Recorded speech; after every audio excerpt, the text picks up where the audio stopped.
Attorney General may, quote, return an alien to that territory pending an immigration procedure. Okay? That is just for So again, arriving from, in case of an alien arriving from Mexico or Canada. We have specific statutes. There's an exception To rewrite your first question, given the statement There appears to be. that she's about to make. The committee will reconvene. We welcome our distinguished witness. And Madam Secretary, if you would please rise, I'll begin by swearing you in. Do you swear that the testimony that you are about to give shall be the truth, the whole truth, and nothing but the truth, so help you God? Thank you. Let the record show that the witness answered in the affirmative.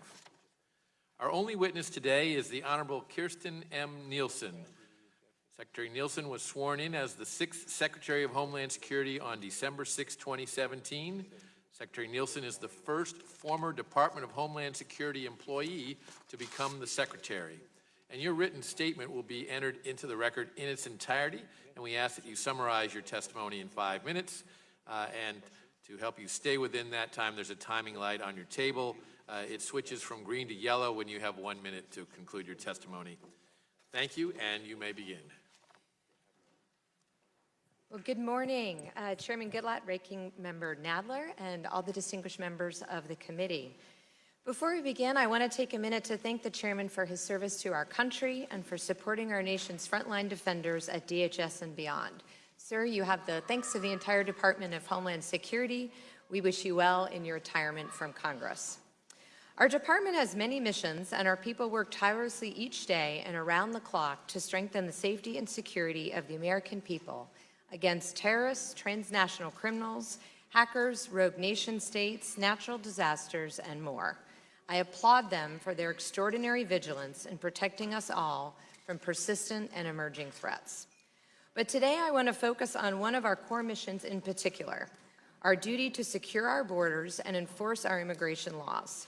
This is one of the highest priorities of the President, the administration, and my department. Indeed, it is among the most fundamental responsibility of any sovereign nation.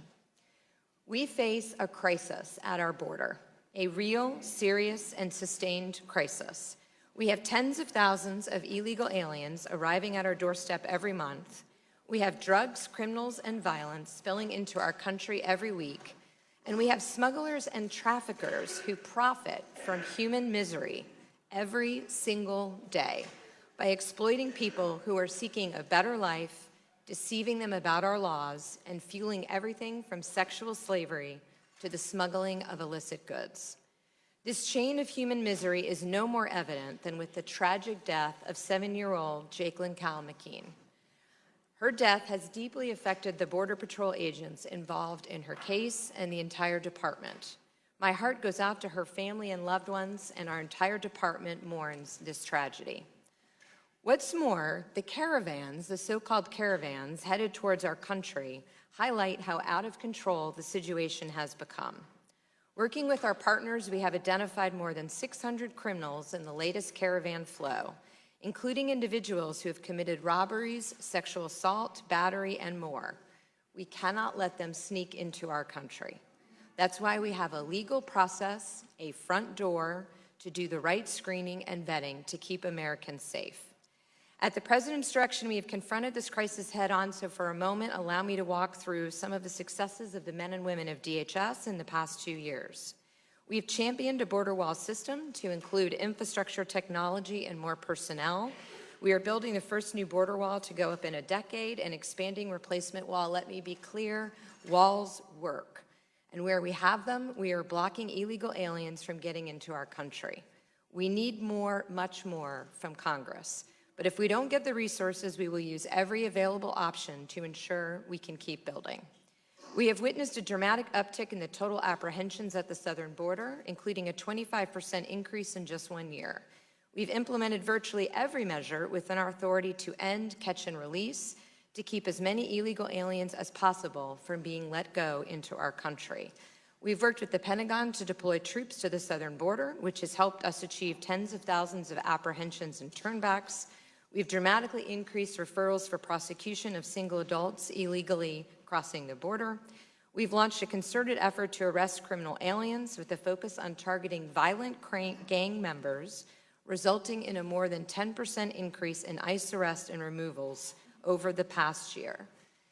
Today, I can say that now 9 in 10 aliens arrested are either a convicted criminal, have pending criminal charges, or are ICE fugitives. We've worked tirelessly with the Northern Triangle countries to counter migrant smuggling, human trafficking, transnational criminals, and the drug trade. We've stepped up efforts to protect women and children from being abused, kidnapped, sexually assaulted, and exploited. We've doubled the number of agreements with local law enforcement.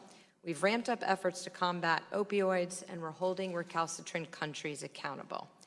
These successes and much, much more are a testament to our devoted workforce and their unbending commitment to the rule of law. But it's still not enough. We need Congress to act, or America's borders will never be fully secure. In fact, until we deal with the poorly written and outdated laws that contribute to this problem, the situation will only get worse. Simply put, the laws are not keeping up with the migrant flows. The legal loopholes are obvious. We've talked quite a bit about them. In the interest of time, Chairman, I'm happy to go back, but noticing the time, what I'd like to focus on is the fact that despite congressional inaction, we will not wait. We will not simply stand by as the crisis worsens. As the numbers go up, as the drugs flow in, as crime seeps into our communities, as the human toll grows along the very dangerous journey to our borders. For nearly 2 years, we've been working to stop illegal entry while also standing by our commitment to protect people who are actually fleeing real persecution. Sadly, many migrants have been misled by smugglers that they can claim asylum if they are seeking jobs or if they would like to reunite with their families. So the bottom line is this: all too frequently, if they say the magic words, they get a free pass into America. So today I am announcing historic measures to bring the situation under control. Effective immediately, the United States will begin the process of invoking Section 235(b)(2)(c) of the Immigration and Nationality Act. Once implemented, individuals arriving in or entering the United States from Mexico illegally or without proper documentation may be returned to Mexico for the duration of their immigration proceedings. They will not be able to disappear into the United States. They will have to wait for approval to come into the United States. If they are granted asylum by a U.S. judge, they will be welcomed into America. If they are not, they will be removed to their home countries. Let me be clear, we will undertake these steps consistent with our domestic and international legal obligations, including our humanitarian commitments. We have notified the Mexican government of our intended actions. In response, Mexico has informed us that they will commit to implement essential measures on their side of the border to facilitate this process by providing humanitarian assistance. They have announced that affected migrants will receive humanitarian visas to stay on Mexican soil. They will be given the ability to apply for work and be given other protections while they await a U.S. legal determination. In the coming days, we will discuss with Mexico ways to ensure the implementation of our decision in a way that is transparent, effective, and ensures a safe and orderly flow. Moreover, as was announced by the United States and Mexico on December 18th, both countries are also committed to work on a comprehensive plan to reduce irregular migration across the region. This is something I have personally spent years pursuing behind the scenes. I've had dozens of meetings with leaders from the Northern Triangle, convened private sector executives, and put forth proposals to address the root causes of illegal migration. We look forward to working with our Mexican partners to jointly address smuggling, trafficking, illegal cross-border activity throughout Central America once and for all. I cannot overstate the significance of these developments. We are taking lawful, unilateral action to stop illegal entry now. Mexico is taking its own appropriate actions in response, and our two countries have committed to a major regional plan to solve this crisis. I'm sure you'll have questions. I look forward to answering them today, but the credit for these bold actions belongs to the hardworking men and women who defend our territory every day. They will implement these measures professionally, compassionately, and in coordination with our close Mexican partners. These protocols will result in a significant decrease in illegal migration across our border, and importantly, they will disincentivize perilous journeys to the United States in the first place. In the meantime, our foreign partners and international organizations are working hard to ensure migrants receive assistance closer to home, closer from their point of departure. We've asked all countries in the region to increase their capacity for asylum so vulnerable populations can be assisted as soon as possible. This is not the end of the story. Once again, I still implore Congress to respond to the demands of the American people and close the immigration loopholes themselves, which are the source of our present dilemma. America is the most compassionate nation in the world and a beacon of hope for all who seek a better life. We can and should ensure that those aspiring to join our enduring republic can do so fairly, safely, and humanely, but not illegally. For that, we need your help. I thank this committee, and again, Chairman, my personal thanks and that of the department for your leadership. We wish you well in your retirement. We thank you for your leadership on these issues, and I look forward to answering the questions of the committee. Thank you. Well, thank you, Secretary Nielsen. I appreciate your kind words, and congratulations to you and the other officials in the administration for succeeding in reaching a 235 B2C or Remain in Mexico agreement. I know that the previous administration also tried to do so but was unsuccessful. How do you see such an agreement affecting the crisis occurring with those claiming credible fear along the southwest border? So what we're trying to accomplish are, what I call the common cause elements of the crisis that we all share in the region. We want to be able to help those vulnerable populations as soon as possible. We do not want to have laws or loopholes that encourage them to put themselves at danger at the hands of smugglers and traffickers. We want to discourage those who are claiming asylum fraudulently. As you, Chairman, know better than anyone, 80% pass that initial credible fear test, but only 1 out of 10 from Central America are actually granted asylum by a judge. Much of that is because they've been misled by smugglers. This will make it clear what exactly our asylum laws allow for. We also have worked with the Mexicans and will continue, as I mentioned, to work out a technical agreement whereby we can be assured that they will be protected and provided for as they await their process in the United States. Over the past year and a half, and in your written testimony, you've repeatedly asked Congress to close legislative loopholes that lead to the policy of catch and release of aliens along the southwest border. Please tell us which loopholes the department needs Congress to close. Sure. So the first one relates to families. As you know, under a court ruling, under Flores, right now, if we detain a family who comes here illegally, we are only able to detain them with a child for 21 days. The difficulty with that is we cannot complete the court process within that time period. So we have been working on a reg, as you know, it's out for public comment, but what we are seeking to do is ensure that we can detain through removal. That is how the immigration process is meant to work. About a decade ago, as you know, removals recurred in a matter of hours. Now it can take years. So the goal here is to be able to not catch and release, but to catch and detain, or under our new protocols, to catch and remain in Mexico. The second one is UACs. We treat children differently. And that was because back in the day when the TVPRA was passed, the flow was very different. It used to be 98% from Mexico. Now it's about 60% from Central America. But if you're a child from Central America, you are treated differently than a Mexican child. So what that does is that enables an incentive for parents to unfortunately send their children unaccompanied on an extraordinarily dangerous journey to our borders. The third one is a court decision called Zavadas that we've talked about before.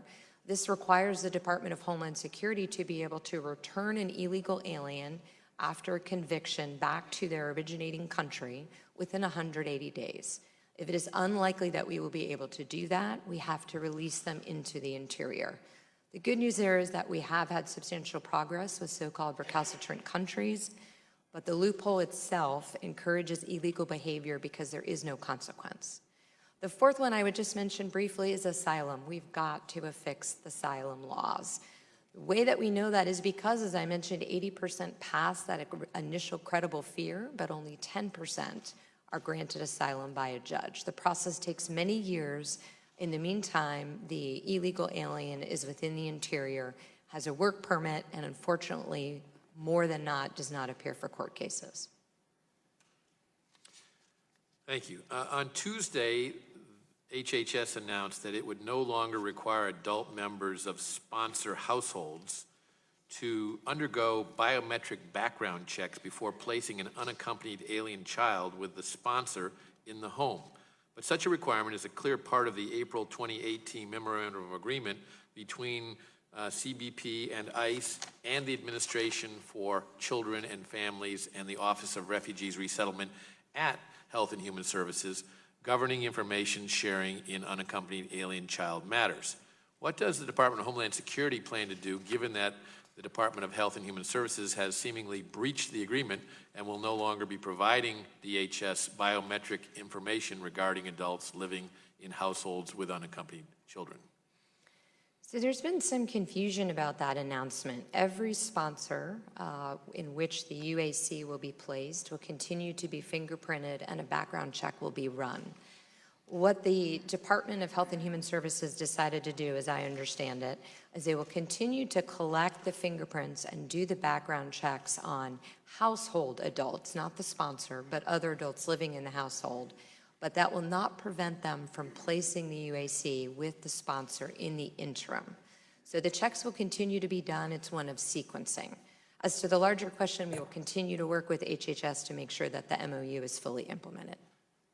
And finally, isn't it true that children are being exploited by adults in order to leverage loopholes in immigration law and come to the U.S. since they know that they will be released once they get here if they have a child with them? Hasn't this resulted in instances where children have been raped, otherwise harmed, or even died? Yes, sir. This is one of the more concerning parts of this flow. The smugglers and traffickers are not humanitarians. It's a business enterprise for them. The stats are staggering. 30% of females on this journey are sexually abused. 70% of all migrants are victims of some form of violence. 17% of males are sexually abused. The children, unfortunately, face the exact same situation. So as a result, as an example, we give a pregnancy test to all girls who are over 9 years old because of the dangers of the journey and our desire to make sure that we can protect them. Adults do realize, as smugglers and traffickers, that if they grab a kid and they appear at the border, they will come in. Worst case scenario, they will be detained for 20 days and then they will be released. Yes, the fraud continues to grow. It's extraordinarily dangerous. Thank you very much. I now recognize the gentleman from New York, Mr. Nadler, for his questions. Thank you, Mr. Chairman. Let me ask you a number of questions. First of all, you just said, Madam Secretary, that removals of people who applied for political asylum but didn't get it used to take hours, now they take years. And you said they should be detained. So what you're really saying, are you not, is that anyone who applies legitimately or otherwise for political asylum should expect to be detained for years, correct? We do have a 700 to 800,000 person backlog in the courts. Okay, just please, I don't have too much time. Correct, that's what you're saying. Anyone who applies for asylum, legitimately or not, should expect to be detained for years. Under our laws, if you do not have a legal right to be here, you are detained until you're... And you're saying they should expect to be detained for years, correct? If you don't have a legal right to be here, you No, even if you do have a legal right to be here. But we don't know, sir, if they do yet. That's right, we don't. But anyone who applies for asylum, whether they have a legal right to get it or not, should be detained for years. That's the effect of what you're saying. Yes, not for Okay. years, until the For court... years. Until Yeah. their court is complete. And Excuse me, I don't have the time, so just answer my questions, please. Why not instead speed up the process? Why not appoint more judges? It shouldn't take years. It used to take hours. Why should it take years now to adjudicate the case? It takes years now, sir, because the numbers are so substantially higher than Has the they were. administration requested additional funds to appoint additional immigration For judges? judges, yes, they have. How much? I don't know, sir. That's a DOJ. We don't have the immigration judges. I can get you that number, though. All right, but we should clearly substantially increase the number of hearing officers and judges. My second question really is, well, I'm not going to ask. You said that 80% of people pass a credible fear interview, but only 10% get asylum. Yes, sir. Anyone who has a credible fear, by our laws, should get asylum. Why the distinction No, between the 80% and the 10%? The thresholds are different. So what we do is we do an initial credible fear screening by the USCIS, and then when it gets to a judge, the judge uses... The criteria are different is what you're saying. Fine. I would simply note that a policy that deliberately says that anyone who legitimately deserves political asylum should spend years in detention seems to be in gross violation of international law and of United States law. Understand, sir, but that's not what I said. So it's not It is that what they you have. said. You no. admitted to me it's what you said. All right, They've made next. a claim for credible fear. They have not been granted asylum. I didn't so ask we that. don't know. 1 out of 10 are granted asylum, sir. Fine, The other and those 9 are 1 not. out of 10 will spend years in detention. Well, the other 9 do not have a legitimate cause Fine, for I'm asylum. talking about the 1 out of 10. Okay, then Anyone who legitimately seeks political asylum, the fastest way to get them through the system is through detention. Detention, no, it's true. It's all right, 40 days excuse for me, detention. It's reclaiming 1,300 my days time. without detention. The faster way would be to have more judges and to have a better process, obviously. Now, let me ask you a different Let me question. interrupt the gentleman for just a moment, and just to assure the Secretary, the gentleman does control the time, but I will afford you time at the conclusion of his time if you want to answer the question further, as I have done for other witnesses in the past. Let us discuss the tragic incident of Jacqueline Kalmakin. Let's start from the top. It is legal to apply for asylum whether or not a person comes to a designated port of arrival, correct? Currently, yes, sir. Thank you. Let's put aside your department's effort to deny asylum to anyone who crosses between the ports, an effort which has now been enjoined. You have strongly indicated your preference that asylum seekers should present themselves at ports, correct? Yes. Did you anticipate this might result in an increase in the number of asylum seekers coming to the ports? As the numbers go up, yes, sir. You are, after all, effectively taking those who might otherwise apply between the ports and adding them to those who are already come to the ports, so that would lead to greater numbers. You've just said yes.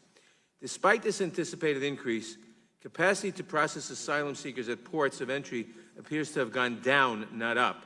DHS has increased metering at certain ports, causing long backlogs of asylum seekers at the border. And we have seen no effort to increase processing at ports given your desire to shift where people apply for asylum. Is DHS limiting processing at ports in an effort to deter asylum seekers from coming in the future? No, sir. We are Thank you. trying. Are you engaged in any effort to increase processing at ports? Yes. Are media reports correct that CBP has recently implemented so-called port hardening, where CBP is actually reducing its processing capacity at the ports? Port hardening is something very different than queuing. The queuing is based on all of the missions that we have to do at the border, which includes But are you doing anything that would reduce your capacity to process people, X number of people per day at the ports? I'm not sure what the question means. No, sir. We're trying to execute all of our missions at the ports of entry. No. Are you doing anything that slows down, that reduces the number of people who can be processed at the ports on a daily or weekly basis? We are meeting all of our missions. So in the amount of what we have to do between national security, between narcotics, between economic security, and those without paperwork, at certain ports, we do not have capacity to do all of that at the same time. So that is why the queuing occurs. We take them as they come so that we meet our requirements. I understand all that. My question is, are you doing anything that you didn't used to do 2 minutes overtime that is reducing the capacity to process people at the ports? No. I mean, No, we're thank you. continuing to do what we need to do to execute Now, all of you're our saying that missions. there's complete queuing here, obviously. Why have you not asked Congress for more port funding, either to increase capacity or to add more officers? And will that change in the FY 2020 budget? We have asked for more for the ports of entry. We've asked for more officers at the ports of entry. We've also asked for more Border Patrol agents.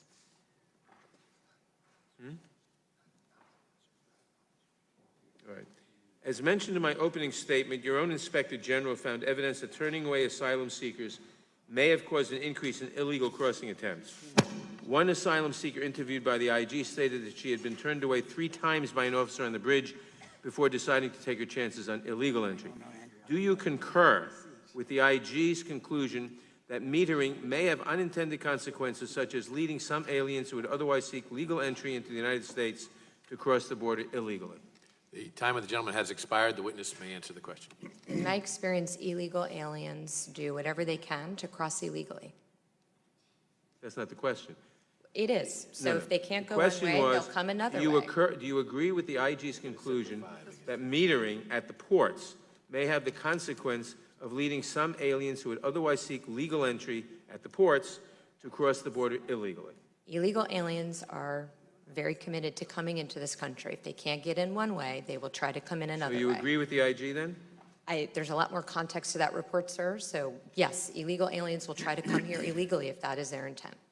Time of the gentleman has expired. The chair recognizes the gentleman from Texas, Mr. Smith. Thank you, Mr. Chairman. Secretary Nielsen, first of all, thank you for your excellent testimony today and for your steadfast efforts to uphold our immigration laws. I regret the deplorable treatment you have unfairly received for doing your job. Those who disagree with immigration policy should not try to coerce officials into ignoring the laws they have sworn to defend. Nor should the media only give one side of the story, as they usually do, as you have seen. The American people oppose the liberal open borders mentality. Thankfully, voters continue to favor immigration policies that put the interest of Americans first. Speaking of the interest of Americans, I'd like to ask you first about the E-Verify system, the employment verification program. E-Verify is over 99% accurate. It's now used to cover 1/3 of the American workforce. 1,500 employers sign up for it every week, and it's probably the most popular immigration reform we have. Over about 80% of the American people support it. What is the administration doing to promote E-Verify or expand E-Verify? Apologies. When it comes to E-Verify, as you know, we have expanded efforts within the federal agencies. So OMB has directed that federal agencies use E-Verify, our contractors use E-Verify. For the private sector, what we've done over the last couple of years is we've made it much easier.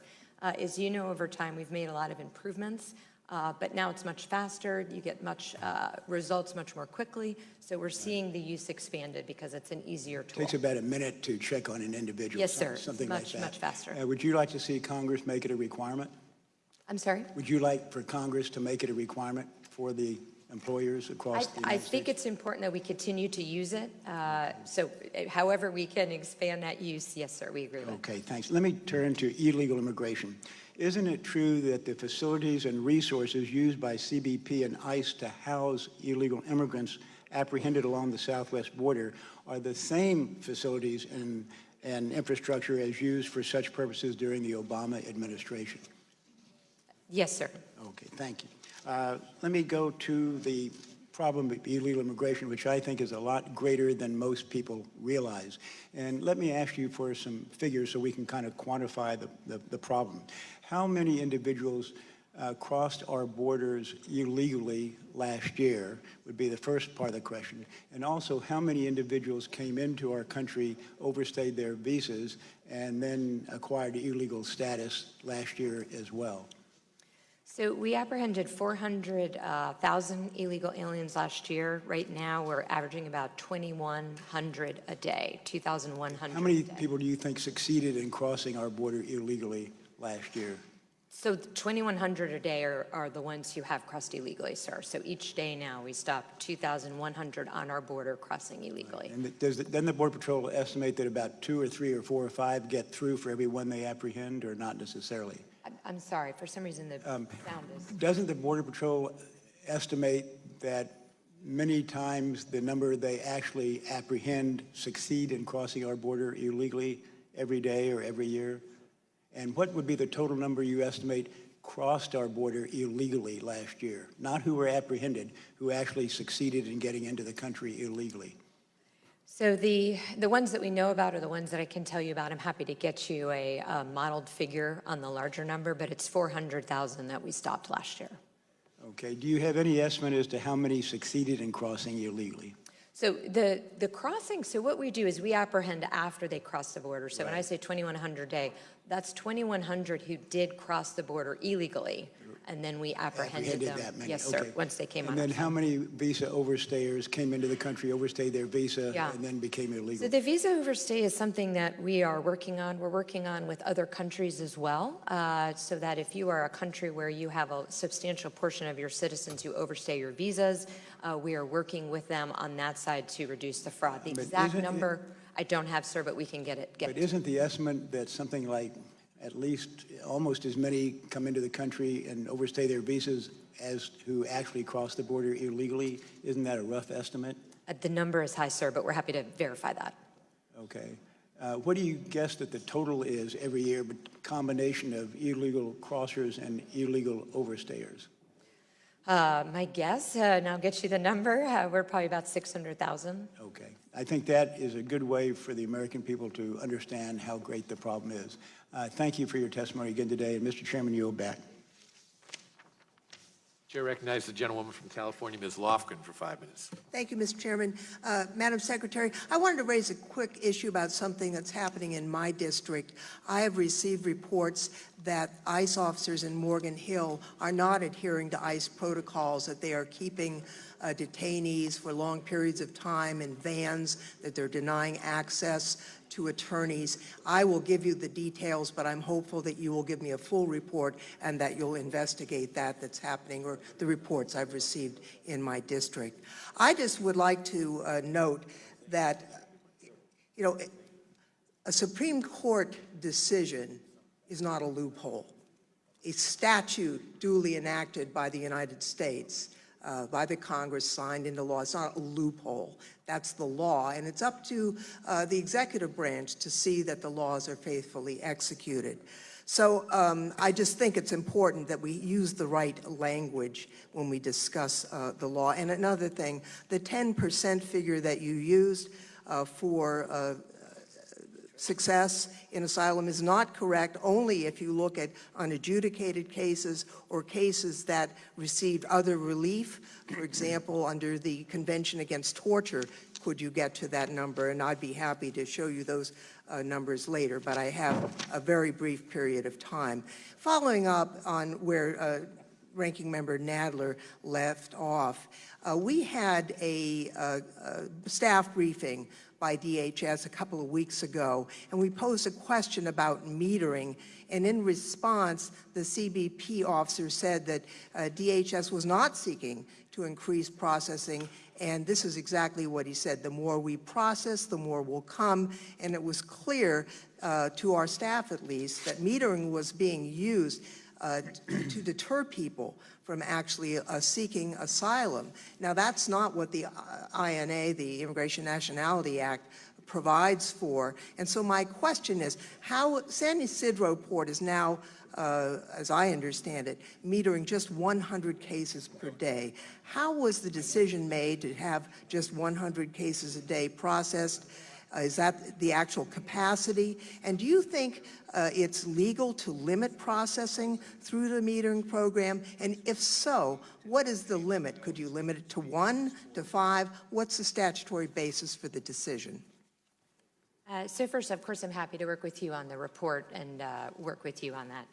With respect to the queuing, so what's important to understand is that we have many missions at the border. It's not just those who arrive without paperwork. So first and foremost, we worry about national security, right? Then we're worried about narcotics. We also do trade and commerce. So we. But my specific question is is capacity. It's capacity. So we do. So it's only 100 a day that you have the capacity to do for asylum cases. Correct. Is that your testimony? Correct. Okay. I'd love to go further in this, but we're limited to 5 minutes, as you know. And I want to talk about the new policy that has just been announced. Has Section 235B2C ever been used in the way that the administration is proposing to use it today? That's question number one. Question number two, do you have a legal opinion that states that Section 232BC2 can be used in this way? And finally, if you take a look at the statute, it specifically says that there's an exception, and the exception is in 235B2C is found at 235B1II, specifically exempting asylum claims from that section. Final question, is it the intention of the department to treat unaccompanied child applicants in the same way as the broader asylee population under this new policy? We have been working very closely with the Department of Justice and the Office of Legal Counsel. With respect to the children, we will continue to follow TVPRA. As you know, if an unaccompanied child comes in, so children would be excluded from this? Yes, ma'am, except for Mexicans, which, as you know, is a I understand that. I will just note that we've had many tragedies here, but we just received a report from two of our colleagues, Congressman Gomez and Congresswoman Barragan, who went down to Tijuana and to meet with the asylees. They ended up spending the night on U.S. territory, surrounded by Border Patrol agents who harassed them and the other asylum applicants. They described conditions that were really quite horrendous and very abusive on the part of Border Patrol agents. Now, I wasn't there, but I did receive the testimony of our colleagues. I think it does not paint a favorable picture of an administration that is taking seriously the need to apply our immigration laws. Obviously, we have a problem in Central America. We need to be working with our other partners in the Western Hemisphere to deal with the violence there. It is not preferable to deal with violence at our border, but the law requires, if we fail to do that, we must follow our immigration laws in a careful, thoughtful way, administer it properly, and I think you'll be seen in court, as you know, on this new announcement. Your policy does not adhere to the requirements of the immigration law. If it does, the rest of the immigration law might as well not be written, and that is not a fair reading. The time of the law. gentlewoman has I yield expired. back. The secretary can respond to that if it's a question and she chooses to. I'm happy to understand what your colleagues were discussing. What I can tell you is that the brave men and women of the Border Patrol every single day do their jobs, and they do it with compassion, and they enforce the law.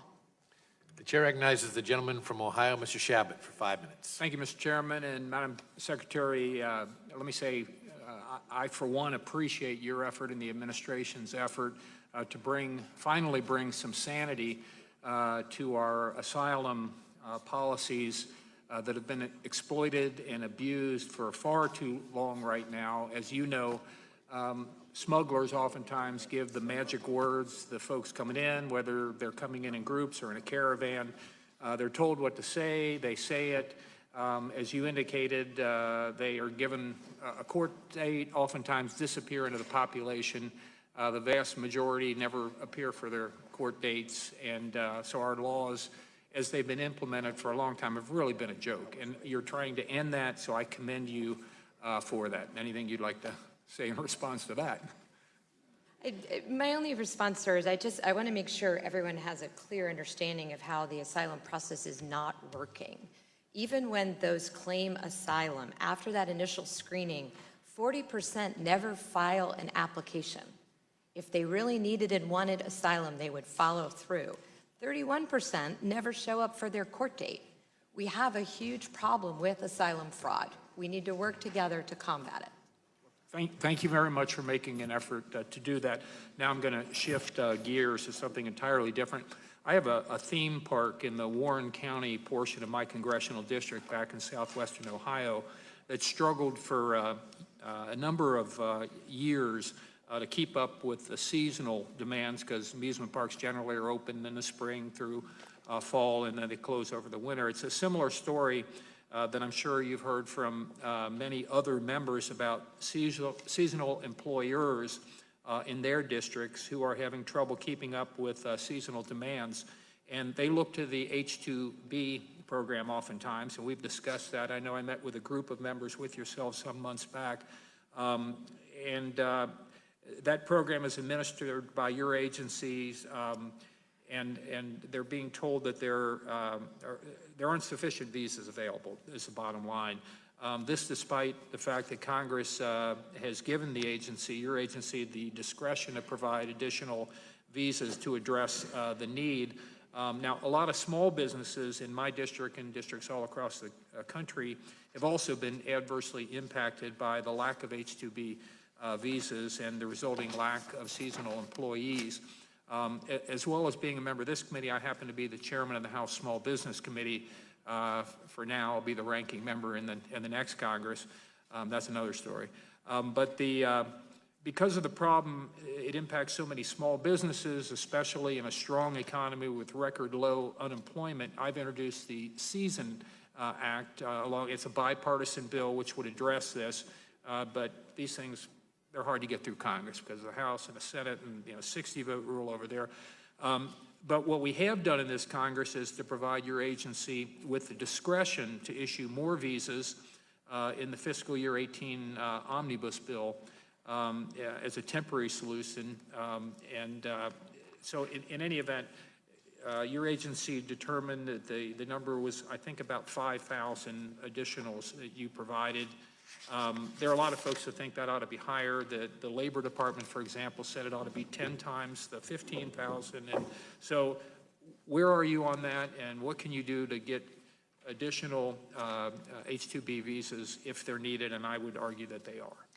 Yes, so I did write a letter to all members of Congress on this topic, as you know. I do think and encourage and ask that Congress pass authorizing language on this. We need a cap. When we went through this last year, I asked every member of Congress that had a concern in his or her district, what are the numbers that you need? What are you hearing from businesses? What are the specific cases where the needs are not being met? Congress is in a very unique position to understand what that cap number should be. But having a cap is very important because it provides the predictability and stability for businesses to plan.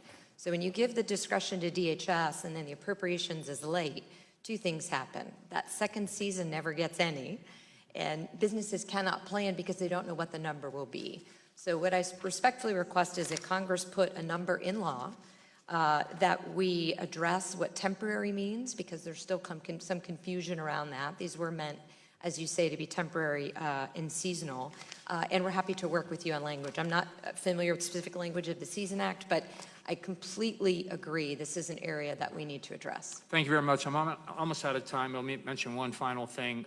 Chairman McCall and I had introduced legislation relative to drones and the threat that they impose, whether they're terrorists or criminals or others that may wish us ill. An incident right now is occurring yesterday and today at Gatwick Airport. Could you comment on that from a Homeland Security perspective, what we can do about that threat? Yes, first I just want to thank you and other members of Congress who helped us get that legislation done. It's monumentally important. This is a real threat. We see drones coming across our border dropping off drugs.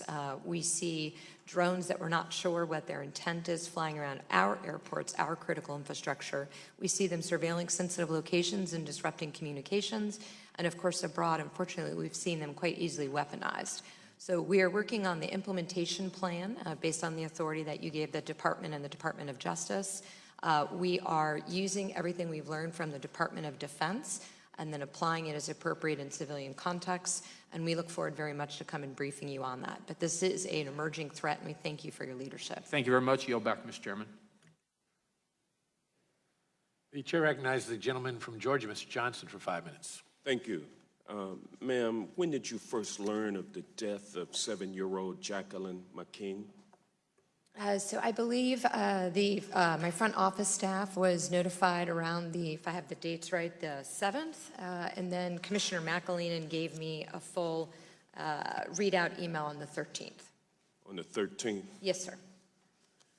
Did you inquire about it between the 7th and the 13th? Yes, and as you know, the facts continue to come to light now, but yes, sir. What actions did you take between the 7th and the 13th?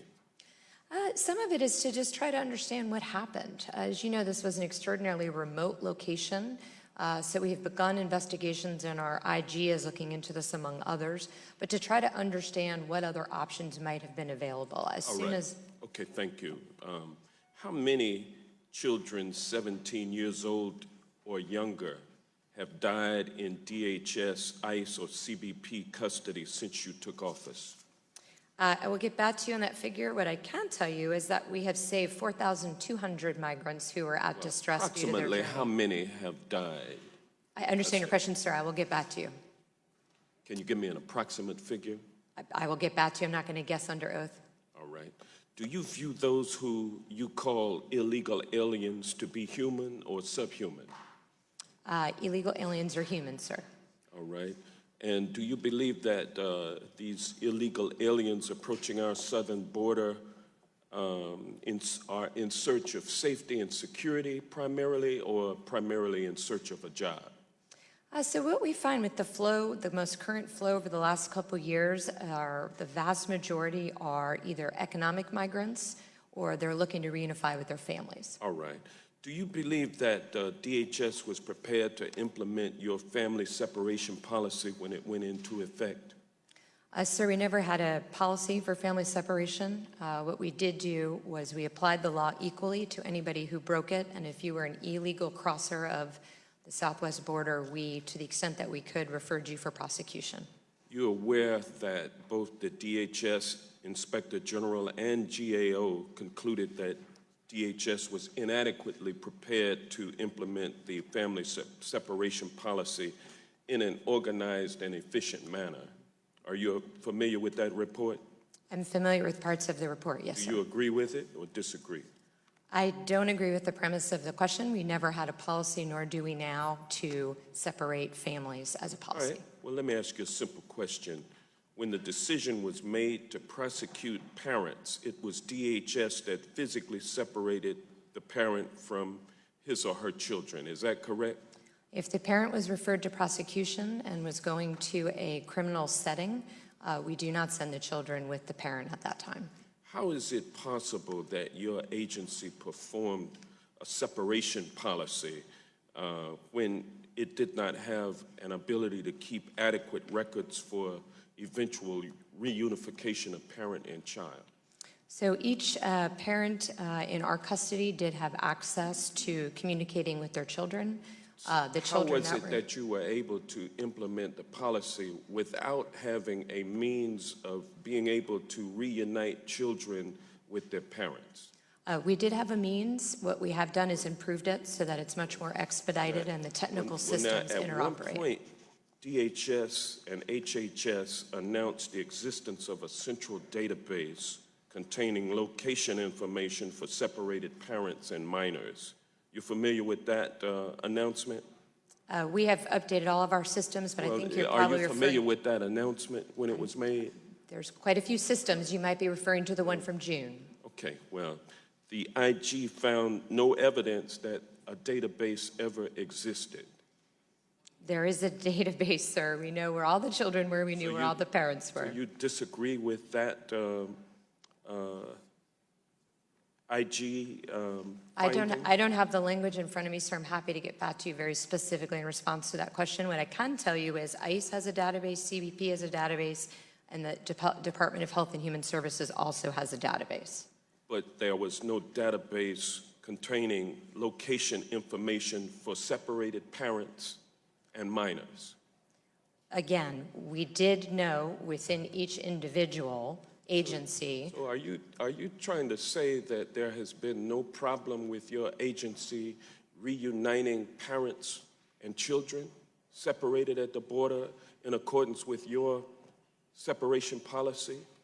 The time of the gentleman has expired. The witness will be permitted to answer the question. Sure. We've complied with the court order, sir. We've worked very closely with the court and You are reunited. a champion at avoiding The time of the gentleman has expired. answering my questions. The time of the gentleman has expired. And I would note for the record, Mr. Chairman. Regular order. I would note that every other member has been allowed to proceed with their questionings for more than the 5 minutes that I was given. And so I take it as a compliment that The gentleman's time has expired. The chair would just say to the gentleman that that's true of everyone before you except for me, and I'm going to enforce it from now on. We gave you the opportunity to ask a question beyond your time expiring, and we gave Ms. Nielsen the opportunity and to respond. unfortunately, I was unable to get a specific answer to any of the questions that I asked. Mr. Chairman, I ask unanimous consent that in light of your change in policy that it may not harm Mr. Johnson, I'd ask unanimous consent that it be given an additional minute. The objection is heard. The chair recognizes the gentleman from California, Mr. Issa, for 5 minutes. Thank you. Madam Secretary, when we finish our exchange, I'll try to leave a moment, and if you want to further answer his question, I certainly would be happy to hear it. I now ask unanimous consent that the article from Focus magazine dated 1/27/17 be placed in the record. Mr. Chairman, without That objection be made Thank part of you. the record. This article and so many that have over the years appeared in the Union Tribune, the San Diego paper, deals with the wall that we in San Diego would thank Duncan Hunter Sr. for making sure occurred years and years ago. And I want to note for the record that in San Diego, people periodically come to my office and say, don't build the wall. Not once has anyone said, tear down that wall in San Diego that has saved countless lives. In the case of San Diego, this article, and I'd like you to comment on it and give me your thoughts, shows the drop in mortality, in people dying coming across the border with the advent of that wall that eliminated their essentially coming across and dying. In addition to that, we continue in San Diego with Duncan Hunter's own brother to provide aid to try to help people from dying in the desert. So I want you to, for a moment, just tell us about what the border wall means, where it is in place from a standpoint of safety for people like the late Brian Terry, who was gunned down in an area that didn't have a fence, or what it means for potential undocumented aliens coming into the country, their lives. Yes, sir. So as you know, in San Diego and Yuma, to use two examples, once we had a wall up, the flow of illegal aliens dropped by 90–95%. It's extraordinarily significant walls work. The reason they're important is because as Secretary of Homeland Security, I want to be able to assure the American people that we know who is coming into our country. If they come in illegally, I don't know who they are. So the idea of having folks go to a port of entry and having impedance and denial as part of a wall system is to ensure that that flow is safe and orderly. What I can tell you is we stopped 3,000 special interest aliens at the border last year. We stopped 10 known and suspected terrorists from attempting to travel to the United States each year. As I already mentioned, we have 600 criminals just in this one caravan flow. So it's very important that we have impedance and denial that drives the flow to a safe and orderly process so that we can understand who they are and we can effectively process claims. And it's fair to say that San Diego is the busiest land border anywhere in the world, correct? San Ysidro is very busy, yes, sir. Okay, so busiest port, land port for both people and goods coming in back and forth, a wall in place for 2 decades or more, and a lowering of loss of life and better order. That's the record of that military-built fence/wall at the border under this Congress over a period of many years. Yes, it also facilitates legal trade and travel. I mean, that is the goal of that border as well, to facilitate legal trade and travel. The wall allows us to do that. Well, I'm very proud of the border trade in San Diego and what it's done for the economies on both sides. And I do consider that fence/wall critical because it has allowed us to make the case for more border trade and more people passing legally through the border. I want to go to one more thing that's been brought up by my Democratic friends many, many times. Your authority is broad. I see you have a detailee, or I'm sorry, one of your aides from the Coast Guard. You have law enforcement in addition to border in which you're dealing with Americans every day, not undocumented people, but Americans, right? U.S. citizens. Can you explain to me why my friends on the other side of the aisle want you to treat people who are not Americans, unknown, accompanied by a minor child that is unknown at that moment as to whether it's actually their family member, why we should treat them in the case of an arrest different than you would somebody that was caught and arrested, let's say, in a boat sitting off of Florida's coast, a legal American citizen, or somebody that's apprehended in an airport, or somebody else under your administration who is an American who's arrested similarly with a minor child. Why should we, in fact, allow them to not be treated exactly the same as we do Americans when arrested under your authority? Sir, I cannot opine on what others might say. What I can assure you is that the men and women of the Department of Homeland Security are committed to enforcing the laws as passed by Congress. We are the largest federal law enforcement agency. But if you arrest an American at an airport, and they've got a child with them and they've committed a crime, they are routinely split up, Yes, even sir, though they they're are. U.S. citizens. Why would we treat a non-citizen differently than we do a U.S. citizen? I cannot answer that question for you. I think that we should apply the law equally to everyone who breaks it. I agree. Would you answer anything further you want to for Mr. Johnson, please? I'm fine, thank you. Thank you. I yield back. Chair recognizes the gentleman from Illinois, Mr. Gutierrez, for 5 minutes. Secretary Nielsen, the majority on this committee must think you're doing a fantastic job because they've ordered this hearing so that you could come before us and look tough and remorseless just in the time for the holidays. The remorseless secretary during the holidays. Christmas, as they like to make sure and specify. I suspect that if you still have your job, which seems to always be a big question, in 3 weeks, we'll see if you still have the same sympathetic questions when you come back. I want to start by praising this administration and the role that it's had. Because there's one thing that this administration's done better than any other administration in American history, and that is lie. I still remember the first day when the press secretary came out and said, this is the largest inauguration crowd ever in the history of America. Of course, everybody laughed because there were more people at other inaugurations. And the president's own remarks, on a world stage, the UN General Assembly, he said he had accomplished more as president than anyone before him. And the world laughed because the evidence was plain to see that that just wasn't true. But specifically in the area of Homeland Security, lying has become elevated to a new and astounding level of mendacity.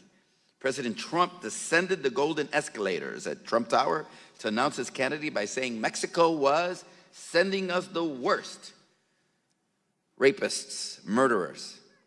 Then he said he was required to break up migrant families because of bad laws that the Democrats gave us. How about the one about Mexico paying for the wall? You want $5 million and you want $5 billion and you want the American public to pay for it. Isn't Mexico supposed to pay for it? Wasn't that the campaign promise? No, that's just another lie. And all about the ones about the massive invasion via the immigrant caravan that would ruin America. How about when Trump said, good people among the Nazis and white supremacists demonstrating? That time nobody was laughing, but the evidence was plain to see, and these are gigantic lies. I remember when the CHC met with your predecessor, your boss now, the former Secretary of Homeland Security, and he dropped a few whoppers himself. The most memorable for me is when he sat, I want everybody, because you weren't there, when he sat with the Hispanic Congressional Caucus in the Capitol in a room full of Hispanic members of Congress, most of whose parents and grandparents were immigrants that didn't speak English when they came here. And he said to us, and he looked us in the eyes and he said, the reason we can't have too many poor, uneducated Latinos in America is because they will never assimilate into American culture like previous waves of immigrants, referring to the Irish, the Italians, and the Norwegians. I would not assimilate. The members of Congress, duly elected, would not assimilate, so we couldn't have more. He said that to us. It's almost as though we were invisible to him. Secretary Coy told a room full of Hispanic congressmen and women that poor, uneducated Latinos, a lot like my mom and my dad, who didn't speak a lick of English, but you want to change the policy so that if you want to come to this country, you have to speak English, would never fit, and that their children could never acquire the position of members of the Congress of the United States in this democracy. A lie, because it's happened time and time again. It is as you can't see the reality of modern immigration or contributions of anyone who came from countries other than Norway and other parts of Europe. It's as if you and the Trump administration are blind. And you know what? It seems like you agree with Tucker Carlson that immigrants only bring danger and dirt and division. But I have to say the all-time record for lying in the face of all the evidence was a tweet you, Madam Secretary, sent out on June the 17th. And it says, we do not have a policy of separating families at the border, period. That's your Twitter account. That's what you put out. Yet you came here today to tell us exactly is your policy of separating families and children from their families. Another lie. I know I have 45 seconds. I won't take them all. But it is repugnant to me and astonishing to me that during Christmas, I like to call them the holiday seasons to be inclusive, but during Christmas, because the majority always wants to just call it Christmas, that during Christmas, a time in which we celebrate the birth of Jesus Christ, a Jesus Christ who had to flee for his life with Mary and Joseph. Thank God there wasn't a wall that stopped him from seeking refuge in Egypt. Thank God that wall wasn't there. And thank God there was an administration like this, or he would have too have perished on the 28th, on the day of innocence, when Herod ordered the murder of every child under 2 years of age. Maybe I haven't gone a lot to Bible school, but I know that part. Thank God. Shame on everybody that separates children and allows them to stay at the other side of the border, fearing death, fearing hunger, fearing sickness. Shame on us for wearing our badge of Christianity during Christmas and allow the secretary to come here and lie. Thank you. Time of the gentleman has expired. If the secretary would care to respond to any of that. Only then to say that calling me a liar are fighting words. I'm not a liar. We've never had a policy for family separation. I'm happy to walk the gentleman through it again. A policy of family separation would mean that any family that I encountered in the interior, I would separate. It would mean that any family that I found at a port of entry, I would separate. It would mean that every single family that I found illegally crossing, we would separate. We did none of those. What we did do is uphold the laws that Congress has passed, and we prosecuted those who choose to come here illegally. As far as not being compassionate, let me just tell you what I have done. And of course, he couldn't be bothered to stay, so I'm happy to tell the rest of the committee. What we have done is we have worked extensively with the Northern Triangle countries to find ways to help vulnerable populations as soon in their journey as possible. The current system puts them at the hands of those who prey on them and who abuse them. So we've worked extensively to increase asylum capacity to help them as soon as possible. We've worked on child exploitation, including very unfortunate new crimes, which are live distance abuse, where somebody goes online and directs an abuser on how to abuse a child as they watch. That is a crime that DHS investigates and prosecutes. We have worked against traffickers. We have the first anti-smuggling, anti-trafficking strategy this January. We do investigations, we help survivors. I take personal offense on behalf of the 240,000 men and women of the Department of Homeland Security. Thank you, sir. Thank you, Secretary Nielsen. Chair recognizes the gentleman from Iowa, Mr. King, for 5 minutes. Thank you, Mr. Chairman, and thank you, Secretary Nielsen. I appreciate your response. For me, my Christmas present is that this is the last time I have to listen to that level of demagoguery in this committee, and I'm quite happy about that, being an optimist as I am. And I wanted to ask you, in some of the earlier questions that you were asked, there was a question about the young person who passed away in the custody of DHS. And do you have any numbers on those who died on the way from Central America, even as a part of the caravan, let alone the broader universe of people? What kind of fatalities exist from, say, north of the Panama Canal onto the Rio Grande River or our southern border? Yes, sir, I don't have a final number. I'm happy to get back to you. The number I can give you is that the men and women of the Border Patrol saved 4,200 migrants last year who found themselves in remote parts of the border and were in a health situation or otherwise needed rescuing. And that would be on the U.S. side of the border? Yes, sir, but in some cases in cooperation with the Mexican authorities, we will help those in trouble on their side as well. And I'm aware of that, and I've experienced some of that myself, hands-on even. But what about the fatalities all the way down to Central America? Do you have any numbers or any reports on that you can give us an idea of? We're happy to compile what we have. We do get some figures from the countries along the way, but as you can imagine, some of that depends on their record keeping. But yes, sir, we can get you the most comprehensive number we have. And so in order to get something into the record here today, because people won't be paying attention. Thousands and thousands and thousands. There. Yes, sir. That's the scope that I wanted to get an understanding of. And I've sat in this committee for 16 years. I heard much testimony from that table down there.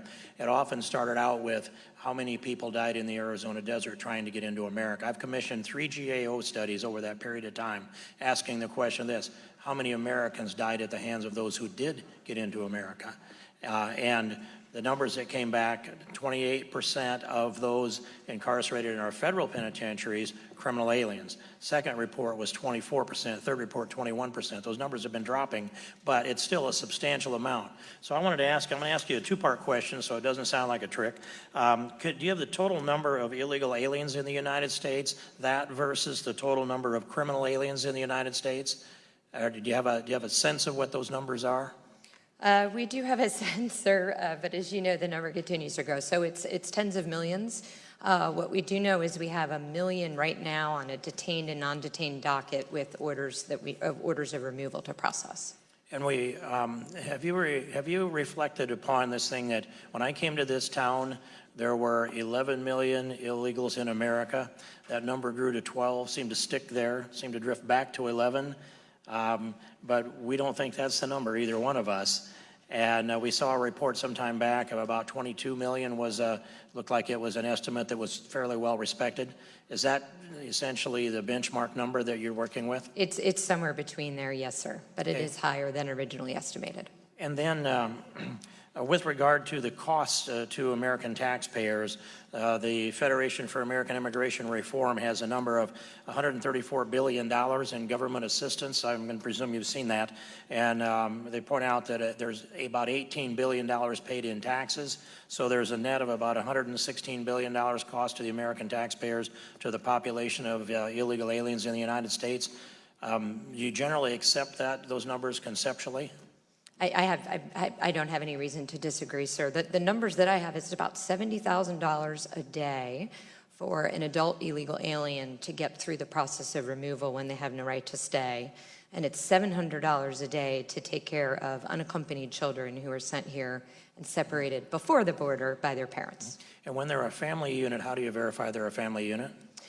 So we work with the consulates, actually. In some cases with the consulates and with permission, we'll use biometrics. We, of course, begin with an interview of the adults, but we use all the facts that we have to assure that there is a familiar relationship. Those biometrics would be what kind of biometrics? If they're willing to submit to it a DNA test. And if they say no, then? We work through the consulate and we try to understand the birth, the lineage through birth certificates, If you refuse to do a breathalyzer test and you're picked up for driving, perhaps under the influence of alcohol, you're presumed guilty if you refuse the test. Do we have any tool like that? If they refuse a DNA test, a little swipe of the gums? We do not have that presumption right now, sir. But I would support something like that just in case for future reference. And if I could provide for you a cheaper method for DNA testing that's quicker and more precise, is that something that the department would be interested in? Yes, in conjunction with HHS, because as you know, they have the children eventually. Right. Yes, sir. And that's something I do intend to follow up on. I'm watching my clock run down here. I'd love to have another 10 minutes, but I'm going to yield back and thank you for your service to our country. Thank you, sir. The chair recognizes the gentlewoman from Texas, Ms. Jackson Lee, for 5 minutes.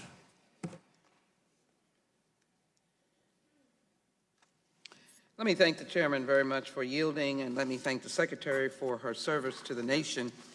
I agree with one thing that Mr. King has said. I wish that we could have more time for the serious questions that we have. So I'll try to be as quick as possible. First of all, let me say that having worked as a member of the Homeland Security Committee, I am one of the strongest supporters, and we happen to be in the Judiciary Committee, of the Homeland Security Department. I have worked extensively with Customs and Border Protection. I've worked extensively with Border Patrol, Secret Service, and many other subsets of the department, and we worked well. Served as the ranking member on transportation security and chairwoman of transportation security, ranking member on border security. So to them, let me say Coast Guard as well I've worked with, and the work is important. FEMA, the work is important. So I say to those individuals that find themselves on the northern and southern border, they know, the union included, and my door is open to speak to them, that they have values of which they are trained to uphold. And I would caution them that just because of the mean-spirited leadership that is now coming from the administration, it is no reason to violate your own moral standards and culture of service to the nation. My door is open. And I say that because it does not help when foolish comments are made about a border wall, and our very important military are down there during the Christmas holiday and Thanksgiving because they rise and serve for foolish reasons. So, Madam Secretary, Jackie did not have to die. I'm sorry. She did not have to die. Jackie did not have to die. My question to you, in the aftermath of her death, several egregious actions were taken. No immediate assessment, and you may have heard this already, of her health situation when she got off the bus. No understanding of the indigenous language of her dad. He did not speak Spanish eloquently. We have no indigenous language speakers down there. We have no medical or medevac team on the ground. These are human beings. My first question, what actions have been taken to acknowledge that these are human beings, a 7-year-old girl that did not have to die? This is a servant of the United States. I imagine there are many other things that this servant of the United States could do than to empty gallons of water that might have been life-saving for individuals that are coming across the border. What do we do about this action? Number 3, is there a stated policy to distract and deter individuals from the legal ports of entry, which undermines their asylum claims under this administration? As my time ticks, let me give you these questions for writing, please. Is the Secret Service discrimination lawsuit settled? I'd like to know what is the status of the Secret Service lawsuit. I also want to understand the status of written you letters. I would like to present them to your staff right now. The Shiloh Treatment Center that has been accused of abuse of immigrant children. And I also want to understand what you're doing about Southwest Keys, of whom I do not want in my district, who I respect that they are there, combined with HHS, but we have 12,000 children in immigrant status, and they are there because I understand that the people coming to receive them are being arrested when they come there. Answer the question about Jackie, medevac, and answer the questions about the 3 first questions that I gave you. The others I'd like to have in writing. Okay, so as to your first question, just to put this in perspective, this is exactly why we try to encourage the migrants to go to a port of entry. Unfortunately, they arrived in the middle of the night, in the middle of nowhere. We had 3 or 4 of our CBP agents encounter a group of 161. As the father told our officers in the consulate, he did indicate at first that there was no health issue. We had no reason to believe otherwise. As soon as he indicated there was a health issue, we did what we could do as quickly as possible to get her to medical care. As you know, CBP did revive her twice, and then we brought her to the hospital because of the medevac and the space limitations. We separately transported her father, but the men and women of CBP did everything they could do. You need to give me the time lapse between, and also acknowledge, do you have indigenous speakers? Because he did not speak Spanish effectively. Do you have indigenous speakers, and what was the time lapse between the time that you acknowledged that she was ill? The time had not had water. The time of the gentlewoman has expired. But can the she Secretary can answer the question. We did, ma'am, help her as soon as the father raised the concern, in that case that she was vomiting.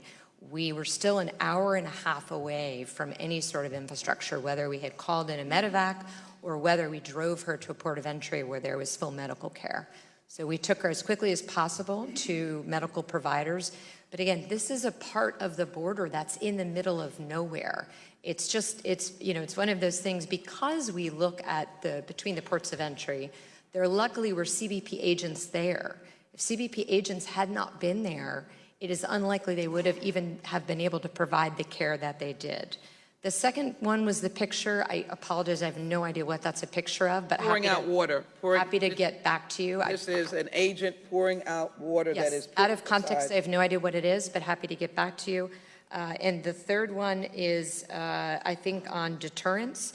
No, we would like everybody to be able to make any legitimate claim they have under our laws. Will they have to enter the points of The entry? time of the gentleman has expired. The chair recognizes the gentleman from Texas, Thank you. Mr. Gomert, for 5 minutes. Thank you, Mr. Chairman, and thank you, Secretary, for being here. It grieves me for anyone that's part of this committee to slander you and be remorseless when they make slanderous comments about you or mean-spirited people in the administration that simply want to enforce the law. I don't hear any of that kind of outrage on behalf of victims of crime, including children who are victims of crime, for people who have come in illegally, including in sanctuary cities. But for the record, I would like to know, were children separated from the person accompanying them, alleged to be parents, during the Obama administration? Yes, sir. And you're saying that under oath because it's true, correct? Yes, sir. And on behalf of,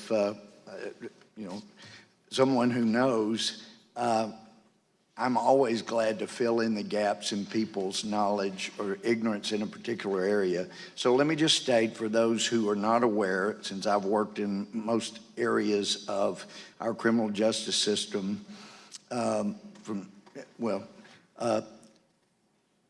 parents are separated from children every single day of every year, year after year, when a parent, when there's probable cause to believe a parent has committed a crime.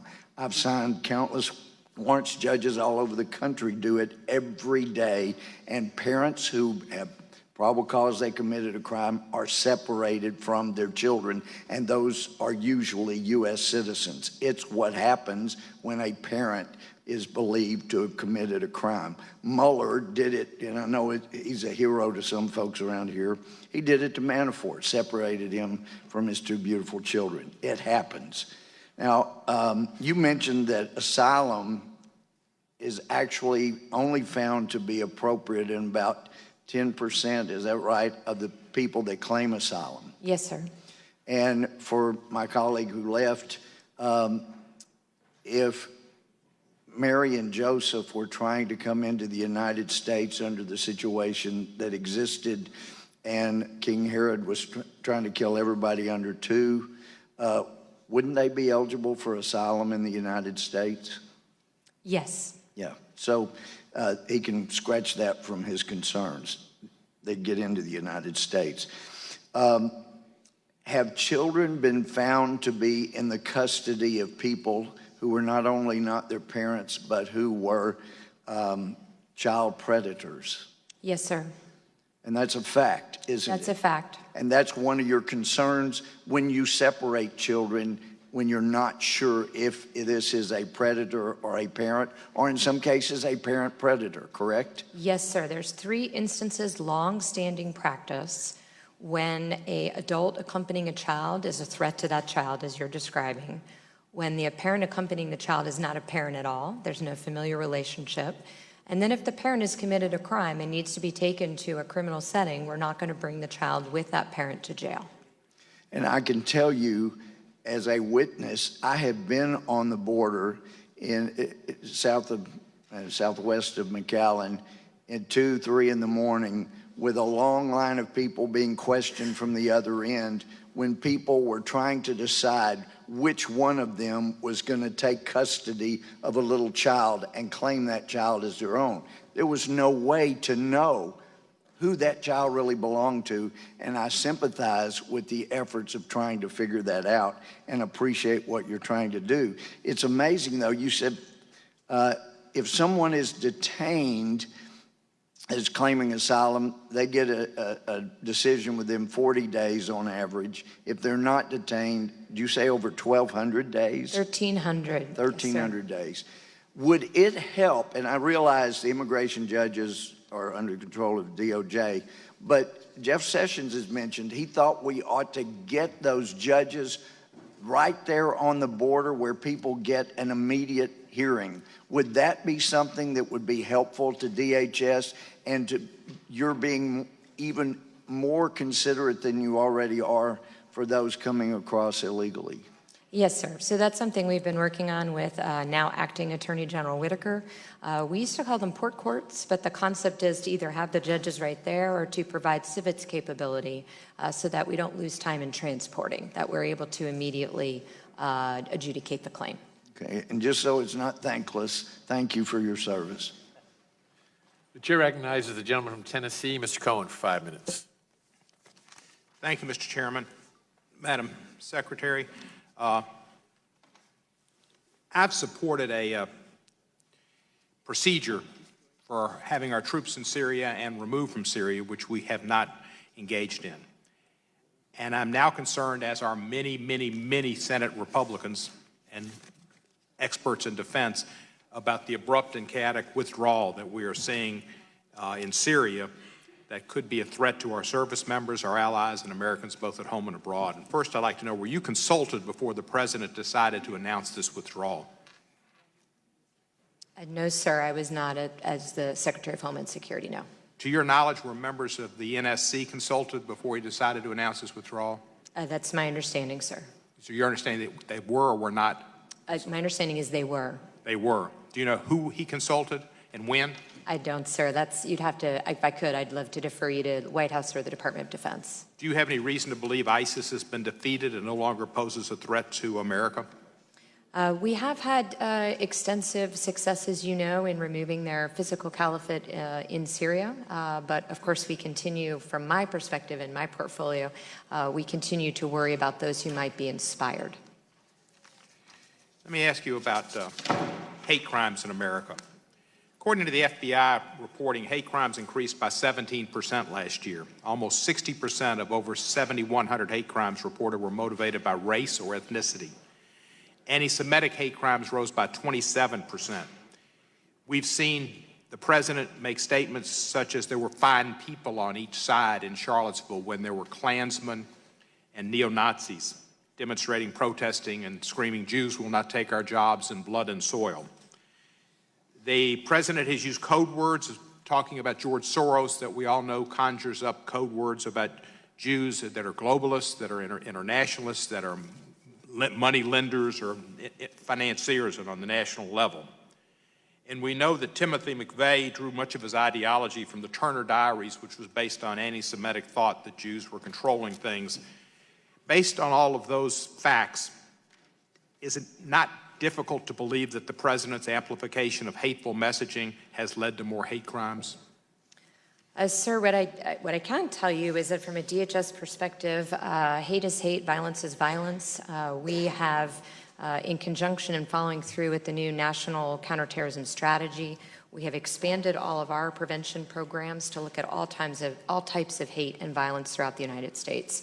We work very closely with religious communities, but frankly, this needs a full holistic approach, and that's what we're looking to do. So there's the prevention programs, there's the awareness, there's the response, there's the engagement, but it has to be comprehensive because we cannot stand for any type of violence. And does part of that comprehensive approach maybe go to Melania Trump's anti-bullying campaign? And would not America be a more tolerant and less hateful and less hate-inspired crimes occur if the President did not advocate cops grabbing people and beating them up and advocating violence oftentimes like lock her up or get that one and hit them in the head?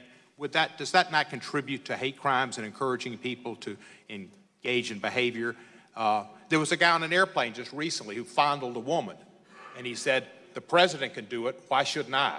before they kicked him off the plane. Do you not agree that certain activities and speech the President has engaged in has made it more difficult for you to do your job? What I can tell you, sir, is sitting here today, robust discussion is at the heart of what it means to be a democracy. Casting unfounded dispersions on a secretary who's sitting before you trying to do her job is not helpful. So I refer to your colleague. I'm referring to our President. I don't have any of those statements in front of me. What I can tell you is what just occurred. You heard the President say that there were fine people on each side when neo-Nazis and Klansmen marched and said, "Jews will not take our jobs," and "blood and soil." Sir, what I can tell you is hate, violence is violence. At our department, we are looking to counter and prevent And let me all of ask you that. this. Shortly after the Dallas police shooting by a lone sniper, DHS and the FBI circulated emails saying that there was a threat of black supremacist extremists attempting to violently co-opt the upcoming conventions. However, other government documents take a different approach when assessing the threat of white supremacist groups. Can you explain to this committee why the administration takes a different approach to persons of color, like Black Lives Matter, than it does to white supremacists, neo-Nazis, and Klansmen with a well-documented history of violence and hatred and death and killings of Americans? We do not take a different approach at DHS. Hate is hate, violence is violent. Our programs are comprehensive. Thank you, ma'am. I yield back. The chair recognizes the gentleman from Pennsylvania, Mr. Marino, for 5 minutes. Thank you, Chairman. Madam Secretary, thank you for being here. Thank you for giving succinct, direct answers. I appreciate that. Thank you for your service. When I was a district attorney and a U.S. attorney, when we arrested people for violence, for drugs, for breaking the law, many of them had children. And we had to make sure that that person was arrested, and we made sure that those children were put in a safe, healthy place, like you have been doing. We didn't let the person go because they had children. That's absurd. So I agree with what you've been doing in the policy, and I've been following it closely because I have a special place in my heart, like many of us here on this committee do, for children. My children are adopted. I was a foster parent. I'm a big brother, the whole 9 yards. I've worked with Homeland Security when I was a U.S. attorney for many years. I have the utmost respect for the people that work at Homeland Security. They are professionals, and they are a credit to our agency. I'm embarrassed by the performance that was done here a little bit ago that was called you a liar, and that you were not remorseful and you were unsympathetic. It's just, it's uncalled for, it's ungentlemanly, and it's nothing more than grandstanding. Most of us do not act that way. So I apologize for that behavior. It's nothing more than playing up to the cameras that are here in this room. One of my best, closest friends on the other side, Karen Bass, and I spend a lot of time working with children in foster care and adoptions, and we're going to continue to do that. Just please make sure that Homeland Security people continue to follow the rules, to do what they can to provide health care and feed and protect these children. But we cannot continue to let people into this country without knowing who's coming into the country. Again, as a prosecutor, I prosecuted terrorists, and I know how they got into this country, and we prevented a great deal from occurring. That I wish we could tell the American people, but there are just certain things law enforcement cannot divulge. And I'm sure that's the same thing that happens in Homeland Security. I'm not going to hold pictures up here of somebody dumping something that we have no idea what it is. I'm not going to pay too much attention to, well, I heard this or someone told me that. I deal in facts as a prosecutor.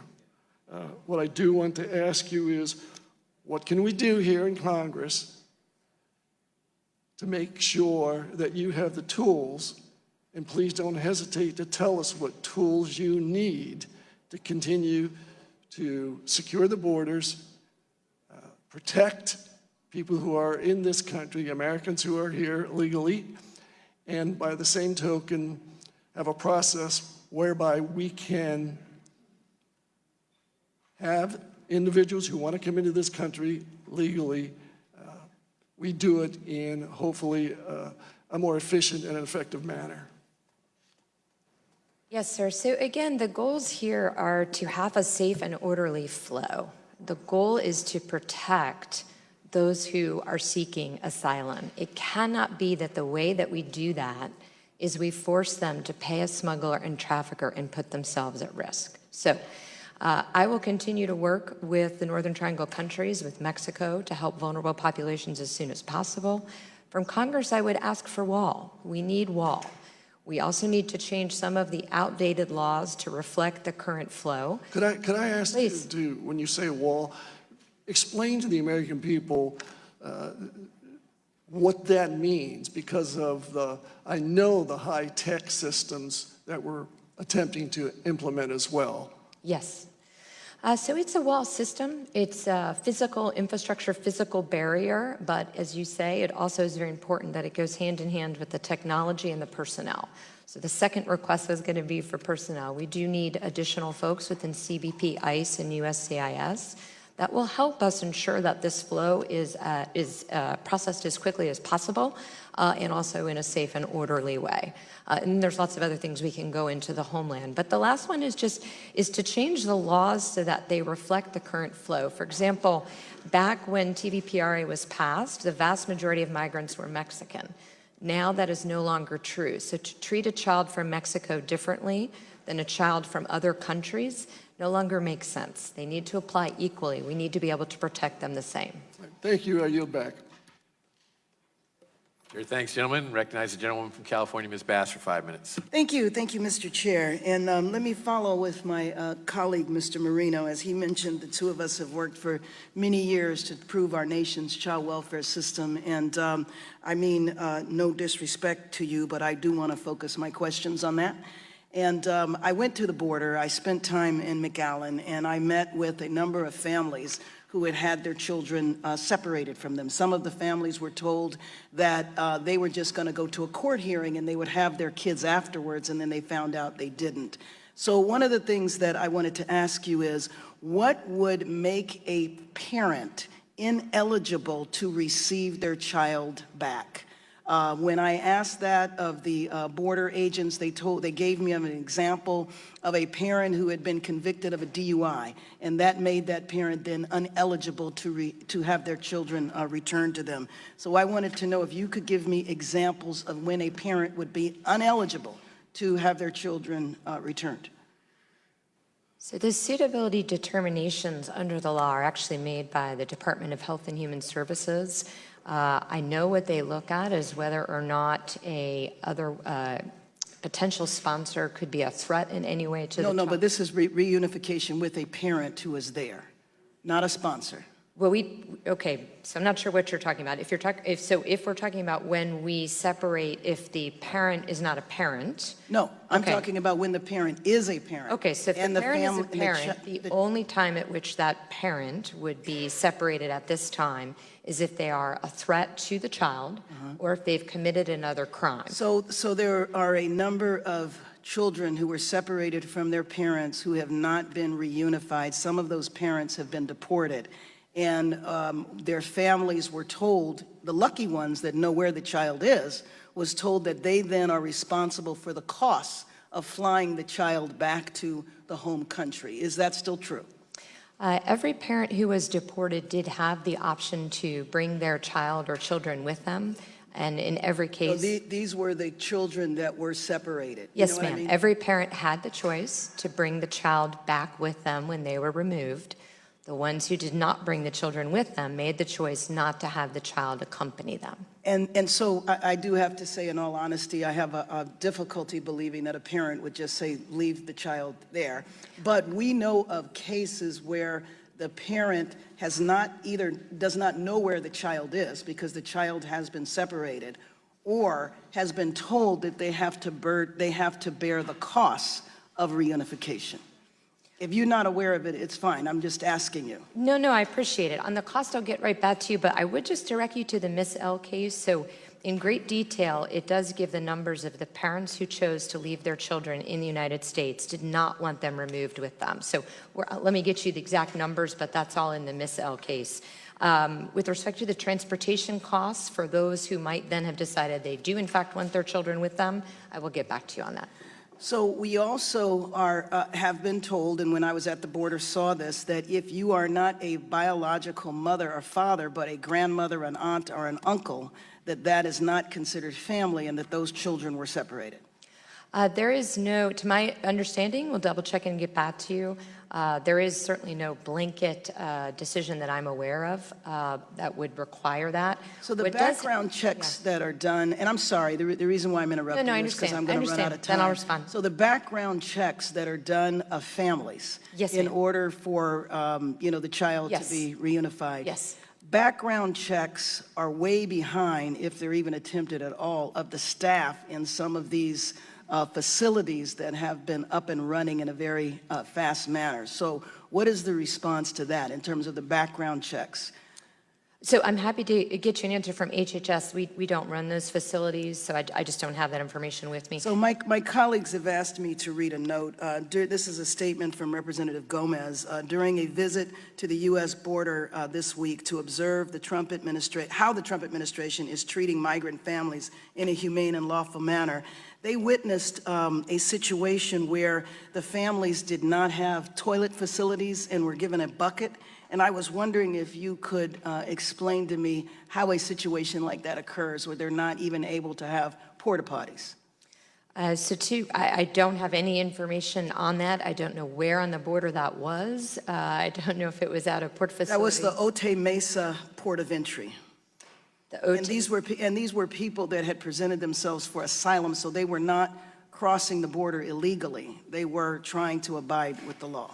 Okay, so ma'am, I don't have the facts on that case, but there's no Border Patrol agent, if there are facilities nearby, that is going to give someone a bucket.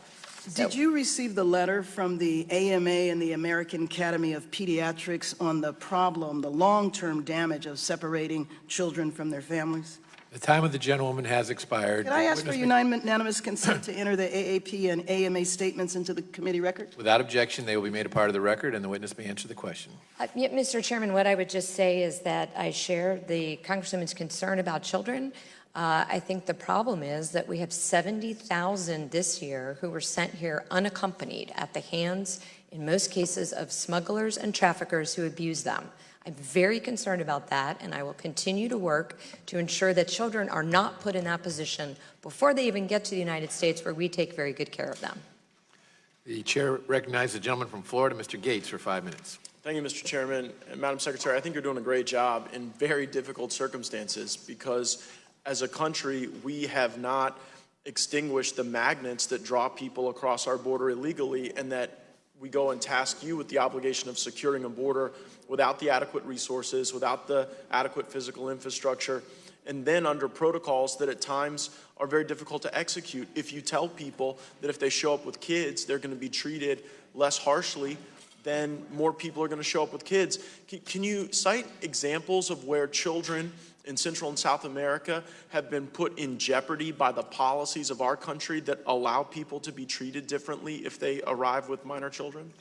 Yes, and I'm happy to get you more specific statistics, but just to use these last caravans as examples, we heard directly from the governments of the Northern Triangle countries, Guatemala, Honduras, and El Salvador, that there were kidnappings as part of this caravan so that an adult could take a child under the impression that if they had a child, they could come and get into the United States and be let go. I've also met with officials from Guatemala and Honduras, and they've shared with me stories of circumstances where human traffickers and caravan organizers would place children at the front in the most precarious of circumstances in harm's way. Do you have a reason to dispute those reports, or have you seen the same thing? I've seen the same thing, sir, and unfortunately I've seen the heart-wrenching videos, both of what occurred at the southern border of Mexico as well as our southern border. I'm going to change topics to drugs. When drugs move across the border illegally, can you speak to the ways in which that creates a more violent and less safe and destabilized environment on the border? Yes, of course, and particularly in places where there's no wall. So there'll be stash houses on either side in those areas. RGV is one example. There's a tremendous amount of increased violence because of the criminal activity that goes hand in hand with the distribution of drugs. So it would seem if the movement of drugs across our border contributes to violence and destabilization, we would want less of that activity occurring. I would cite an IG report on the Customs and Border Protection that says that during 2017 there were 857,888 pounds of marijuana seized. Do you have any reason to disagree with that assessment? Yes, I don't have a reason to dispute that number. And actually, that sounds pretty large. That's actually about the same weight as 2 statues of liberty. And I was surprised that that's actually a number that's down from 2005. It's actually down 336,539 pounds. And so is it accurate in your assessment that the amount of marijuana that we're seizing at the border has reduced rather significantly since 2005? Marijuana has gone down. We do see increases in fentanyl through the mail, as you know, from China. I'm focusing yes, specifically marijuana has gone down, on yes. cannabis, and that same IG report that reviewed the work of your agency concluded the decrease, and I'm quoting directly here, the decrease in marijuana seizures correlates to the decrease in demand since the legalization of marijuana in states in the U.S. Do you agree or disagree with that assessment? I just haven't seen it, sir. So what I can tell you is other drugs have gone up. Yeah, no, but my question is, do you, as you sit before us, do you have a basis to disagree with the Inspector General's assessment that the decrease in marijuana being seized is a consequence of state-based decisions to legalize medical cannabis? The demand is down, the flow is down. I'm happy to look at specifically what you said. And Mr. Chairman, I ask unanimous consent to also include in the record a Cato Institute report that says specifically state-level marijuana legalization has undercut the demand for illegal Mexican marijuana. Without objection, be made a part of the record. And so if smuggling drugs across the border leads to violence and instability, and if states legalizing medical cannabis reduces the demand and reduces the likelihood that illegal Mexican marijuana will come into our country, does the Department of Homeland Security have a viewpoint on whether or not the federal government ought to use our extreme powers to crush legal medical cannabis laws in our several states? I'm happy to look at the IG report, sir, and come speak with you. Apologize, I'm just not familiar Yeah, with but that. like if you let me represent to you. We need to get drugs down. Yeah, well, I get that we need to get drugs down, but there seems to be like disagreement, particularly among those that are on my side of the aisle, as to how to do that. Some think that state-based marijuana is a gateway drug and makes people want illicit products more, but the people who've looked at your agency, and you've got this very difficult job, are saying that if states have the ability to innovate and make legal, high-quality medical cannabis available to people, then we're not going to have as difficult a job for you and for your Border Patrol agents and for the people who live across our border. So I would ask you to contemplate that, and perhaps it's something that the department would take a more active role in going forward. I appreciate the chairman's indulgence, and I yield back.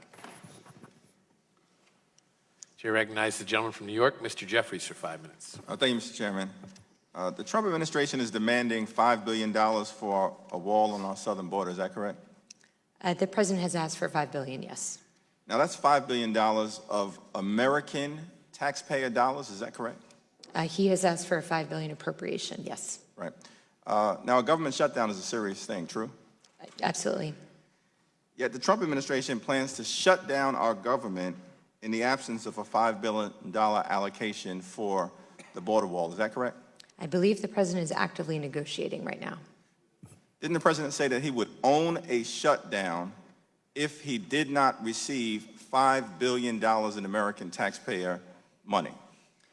Again, I've been here this morning. I understand there's been a lot of activity since the passage last evening, but what I understand your question, and what I would say is he is committed to getting $5 billion. Okay, it was just a yes or no question, and I think it played out before the American people and the world. Now, Secretary Nielsen, you also believe that our government should be shut down in the absence of a $5 billion allocation of American taxpayer dollars. Is that correct? I've never said that, no, sir. I think that we need border security and we need a wall, and we need to find a way to fund the wall. So you disagree with the president's position? No, sir. I think he is continuing to negotiate. He has said that he will get the money one way or another, and he is looking at a variety of ways to do that, as I understand. The president has repeatedly stated that Mexico would pay for the wall. Is that correct? He has said that. So I guess I'm confused. If Mexico is going to pay for the border wall, why is the Trump administration and your Department of Homeland Security petitioning Congress for $5 billion in American taxpayer money to pay for that same wall? All I can tell you from my perspective is why we need a wall, how much wall we need, and where we're going to build it. But you're the Secretary of Homeland Security, and It's your department that is asking the American taxpayer for $5 billion to pay for a wall that you just acknowledged President Trump has said Mexico would pay for. I'm confused. Can you help me? Yeah, I think maybe help my constituents through that I confusion? think most recently what the president has said is that border security remains national security, and he is looking at every way possible to fund the wall that we need. What I do is I tell him where we need wall, how much we need, how we're going to build it, what the operational constraints are, et cetera. Now, you've had a change of position as it relates to the wall. Is that correct? I have. Have you had a change of position as it relates to your support for a wall? Don't believe so, no. Okay, so I believe that you testified during your Senate confirmation hearings on November 8th of 2017. Is that right? I testified around that time. Right. And that testimony was given under oath. Is that right? Believe so. So I think during your confirmation hearing, you stated that it was not your plan to, quote, build a wall from sea to shining sea on our southern border, correct? Sir, that has not changed. The president has said the same. That is not our plan. We don't need it everywhere. In some places, the environmental factors are such that they provide their own impedance and denial, so a physical infrastructure is not necessary there. Okay. Let me just say in the time that I've got remaining, switching topics, what is happening on the southern border is, as it relates to children and vulnerable parents and people who are fleeing incredibly rough conditions, particularly from Central America and Northern Triangle countries, which are amongst some of the most violent in the world, is unconscionable, it's un-American, it's unacceptable. We are a nation of immigrants, a gorgeous mosaic of people from throughout the world. We are black, we are white, we are Latino, we are Asian, we are Native American, we are Jewish, we are Muslim, we are Christian, we're young, we're old, we're gay, we're straight, we're citizens, we're dreamers. Consistent with the founding of this country, out of many, we are one.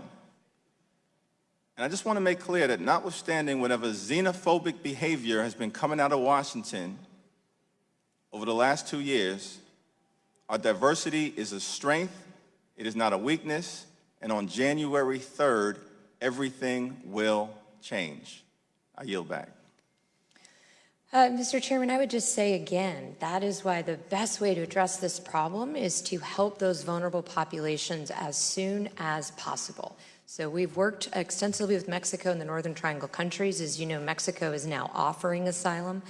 They're offering work permits. It should not be that if you do have a fear that you have to travel thousands and thousands and thousands of miles to get somebody to help you.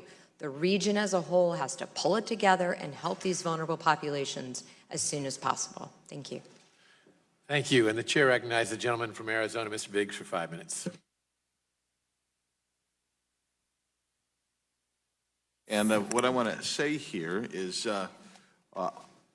before we get going, I want to say that it's odd to me that the intolerant demand tolerance, the uncivil demand civility, the intractable demand compromise, the impolite demand respectful behavior, those who hurl ad hominem attacks demand professional conduct from others, and sometimes even the lawless demand the rule of law.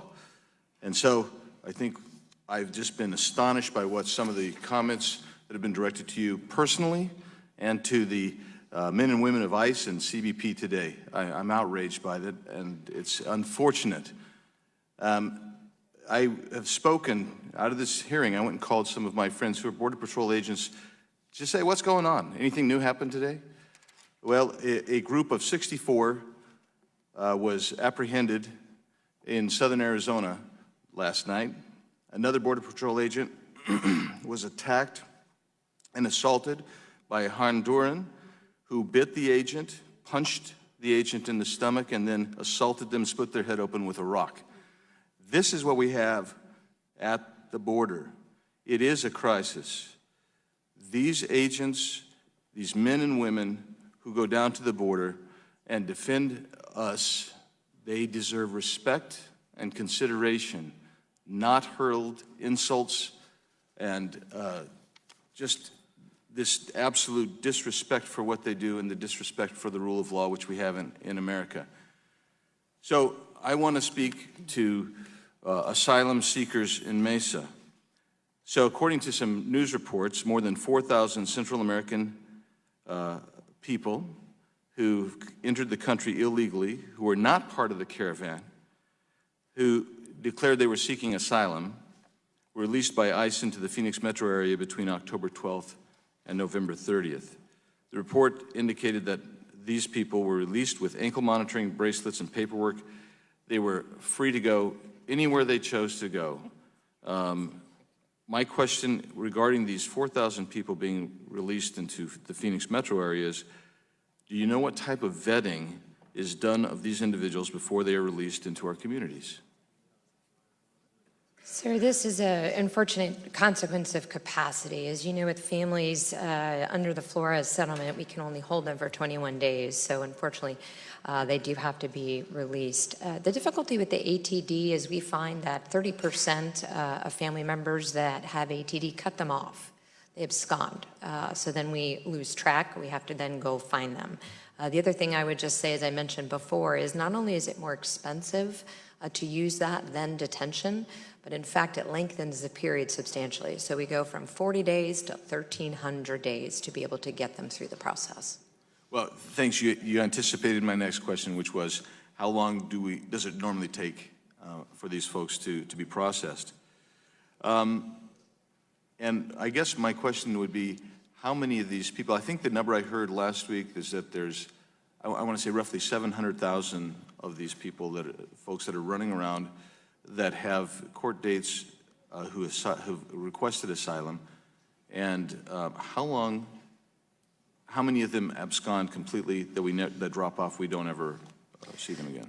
So 40% we find do not file the application after they go through the initial credible fear process. So they're welcome into the United States. They never finish the application. They largely disappear unless we have the ability to detain them briefly, but with families, we don't. 31% are not present at their hearing. So after we schedule the date to give them the opportunity to receive the asylum they claim they need, they do not show for the court case. So it's a difficult situation. We want to protect those who legitimately need asylum, but we need to cut back on the fraud and the others who misunderstand our laws so that we can protect vulnerable populations, but that we can also protect American communities. So, different topic. CBP set a goal for 2018 to have biometric exit in at least one airport. Is working with airlines and airports on strategies to use these public-private partnerships to reduce costs and give industry more control over how a biometric exit capability is implemented at airport gates. And I'm wondering, what is the status of implementation of the biometric exit? So we expect to have exit fully implemented at all airports in 4 years. We have a strategy for the land border, and we have a public-private partnership with the cruise lines so that we can also do it in the maritime domain. Great. And last thing is, I hope to be able to meet with you because I have loads more questions and I'm out of time. Thank you, Mr. Chairman. Chair recognizes the gentleman from Rhode Island, Mr. Cicilline, for 5 minutes. Thank you. Madam Secretary, did I understand you correctly to say that as you sit here today, you do not know how many human beings have died while in the custody of the department that you lead? And you, in preparation for today's hearing, you didn't ascertain that number, but you don't know it today? I don't have an exact figure for you. Do you have a rough idea? Sir, what I can tell you I'm talking about people who have died in your custody. You don't have the number? I will get back to you with the number. Okay.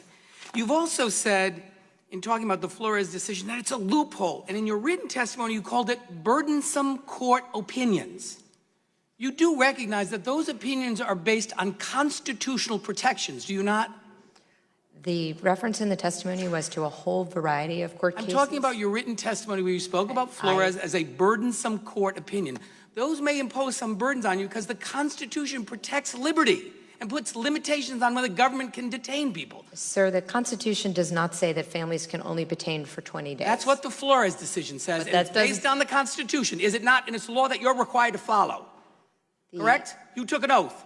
The Flores settlement. Are you required to follow that Would you like me to answer the question, Yes, or you I'd want like to you just answer yell the at me? question Because it's that up to I you. ask. I'm asking you. And I'm trying is to the answer Flores it, so would you decision like to a hear it? decision that you respect and honor in the work of the department? That's a yes or a no. The Flores settlement requires us to write a regulation, which we have, and it's out for public comment. We are following the law to the letter. Thank you, Madam Secretary. You've also said repeatedly and again today that there is no department policy for separation of children. You remember you just said that? Yes, sir. There is no comprehensive policy to separate you remember, families. of course, that we came to receive through a Freedom of Information Act request from Open Government, a memorandum that was written to you on April 23, 2018. You've seen this memo, correct?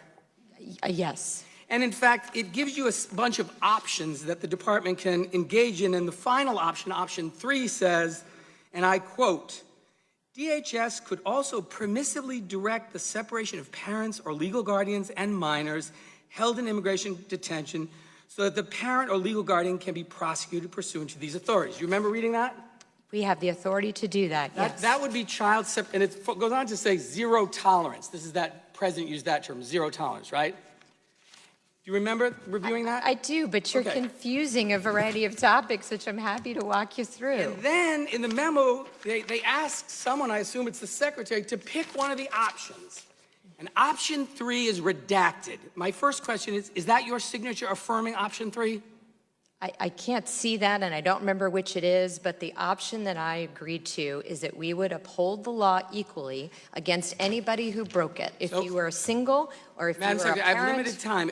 Option 3 in this memo, written for you, which this is signed, option 3, which is redacted, is option 3 is in fact the option that was provided to you that I just read, permissively directing the separation of parents or legal guardians and minors held in immigration detention. So although you've said, and this isn't a question, it's a statement, although you've claimed publicly that you didn't know anything about a family separation policy and you tweeted about it, you signed off on a memo authorizing this practice described as zero tolerance. Whether you think it's legal or not, you authorize it. And so this notion that you have no responsibility for it, you reviewed it, it was offered to you as one of 3 options, you picked it. This is what it results in, because I went to the border. This is a disgrace that belies our values as a country. And to see those children and have spoken to them and to spoken to their parents who didn't know where their children were, this doesn't reflect who we are. And I find the suggestion that it was sort of something you didn't know about when you've signed off on a memo authorizing it, a policy which does violence to our basic founding values and to our understanding that children do best when not separated from their children. And so I would ask Madam Secretary, when we passed the fiscal 19 authorization bill, there were 15 amendments that were made law that involved family separation that require the agency to do a number of things, including regular reporting, mental health services, a number of prohibitions. Are you familiar with those amendments that were passed into law and signed by this Congress? There were amendments passed into law, yes, sir. I can't. So I would ask you, will you commit to give me a written response as to the status of every one of those requirements that we passed and the President signed? Because my understanding is none of them have happened. Happy to give you a status. Thank you. And to be clear, Madam Secretary, my outrage is not at you. It's at this policy and this administration's behavior as it relates to our responsibility to continue to be a place that people can come to seek asylum, to seek refuge, to seek protection. It is the crown jewel of our immigration policy, and it has been diminished, and it has betrayed American values in the way that it's been executed. And finally, Mr. Chairman, I would ask unanimous consent that this article, newly uncovered memo suggests Kirsten Nielsen lied to Congress about family separation, be made a part of the record. Will be made, without objection, made I'd part ask of the that record. this article, transgender immigrant who died in ICE custody was beaten and deprived of medical attention, family says, Objection, part of the made record. part of the record. I'd ask that this report entitled Trump's 10 cities are an enormous waste of money, there are better options, be included as part of the record. Without objection, be made a part of the record. This article, the final hours of Jacqueline Calmacan, the Guatemalan girl who died in Border Patrol custody, be made a part of the record. Without objection. I'd ask that this article, where family separation began, a case in El Paso shows Flores is the solution, not the problem, be made a part of the record. I just said without Thank objection. you. I'd ask this article called Careless Cruelty. Civil servants said separating families was illegal. The administration ignored us. Be made a part of the record. Without objection. I'd ask that this article entitled Families Are Still Being Separated at the Border Months After Zero Tolerance Was Reversed be made part of the record. Without objection. I'd ask that this article entitled Trump Administration Weighs New Family Separation Effort at Border be made a part of the record. Without objection. That this article, U.S. still separating families at the border when children are U.S. citizens, be made part of the record. And a report just last night or 2 nights ago from ABC News, Dying for Salvation, a detained migrant's desperate plea for medical attention, a father of 6 children who died in the custody of the United States government, be made a part of the record. Without objection, time of the gentleman has expired. The gentleman from Louisiana, Mr. Johnson, recognized for 5 minutes. If I could, if you don't mind, sir, what I'd like to put into the record, and I'll get you the numbers, is every single migrant that the Customs and Border Patrol agents saved. I'd like to put in the record every single migrant that the Coast Guard has saved. I would like to put into the record all the communities that ICE protects by pulling child exploiters, smugglers, and traffickers off of the street. I would like to put in the monumental decrease in the opioid epidemic thanks to the good men and women of DHS. I would like to put in a variety of comments about the misunderstanding of parts of this committee, the difference between a policy and a law. Our policy never changed. It's the same as it was in Obama. There's 3 reasons that there is a separation. 1, the parent is going to do harm to the child. Where you go to that? Without objection. Those Thank you. Appreciate it. We'll start the clock back, I'm sure, for my questions. Madam Secretary, thank you. Thank you for being here. Thank you for your service for such a time as this. And thank you for being willing to answer the questions. You're doing a great job, and there are great men and women at DHS. We know that. We're grateful for them and Border Security, Border Patrol. I was noticing the exhibit that my colleague, Mr. Cicilline, just used, and I noticed something about that. Isn't it true that those very same Mylar blankets, the chain link, perimeter fencing, identical conditions were all present and used during the Obama administration? Yes, sir. So for all we know then, Mr. Cicilline's exhibit photo could have been taken any time in the past 10 years, isn't that right? Yes. Matter of fact, we've seen many, many videos in the news that were actually not in the last 2 years, but were from the prior administration. Let me ask you a couple questions. With the recent influx of illegal border crossings, do you believe that statutory changes are needed to enhance the process of assessing what constitutes credible fear, which we've talked about a lot today? Yes, I do. Do you believe the increase in individuals attempting to cross the border illegally to claim credible fear is a result of a lack of enforcement by previous administrations? I think it serves as a pull factor, yes, sir. If there's no consequence to illegal behavior, the illegal behavior will continue. I just want to say for the record here, I appreciate your testimony this morning that you said in your own words, and I wrote it down as a quote, we have a real, serious, and sustained crisis at our border, and you said walls work. And I want you to know that the vast majority of my constituents in Louisiana agree with and understand that, and we appreciate your service on it. And speaking of Louisiana, the Cyber Innovation Center in one of my cities in Bossier City, Louisiana, has made a significant advancement in preparing future generations for STEM-related careers. For example, the National Integrated Cyber Education Research Center was developed by the Cyber Innovation Center there to address the growing need for cyber-based curricula. And the development was largely based on the Cybersecurity Education and Training Assistance Program, or CTAP, initiated by DHS. As you know, our nation's cybersecurity infrastructure is reliant upon our ability to train members of our workforce to obtain the necessary skills which make them capable of stopping evolving cyber threats. Could you just describe real briefly the funding and strategy behind your STEM workforce pipeline program? Sure. So this is, as you say, just very briefly, a very important area. The cyber threat continues to grow, and because we're all interconnected, unfortunately, we're at a place where your risk is mine, mine is yours. So we all have to work together to remove that weakest link.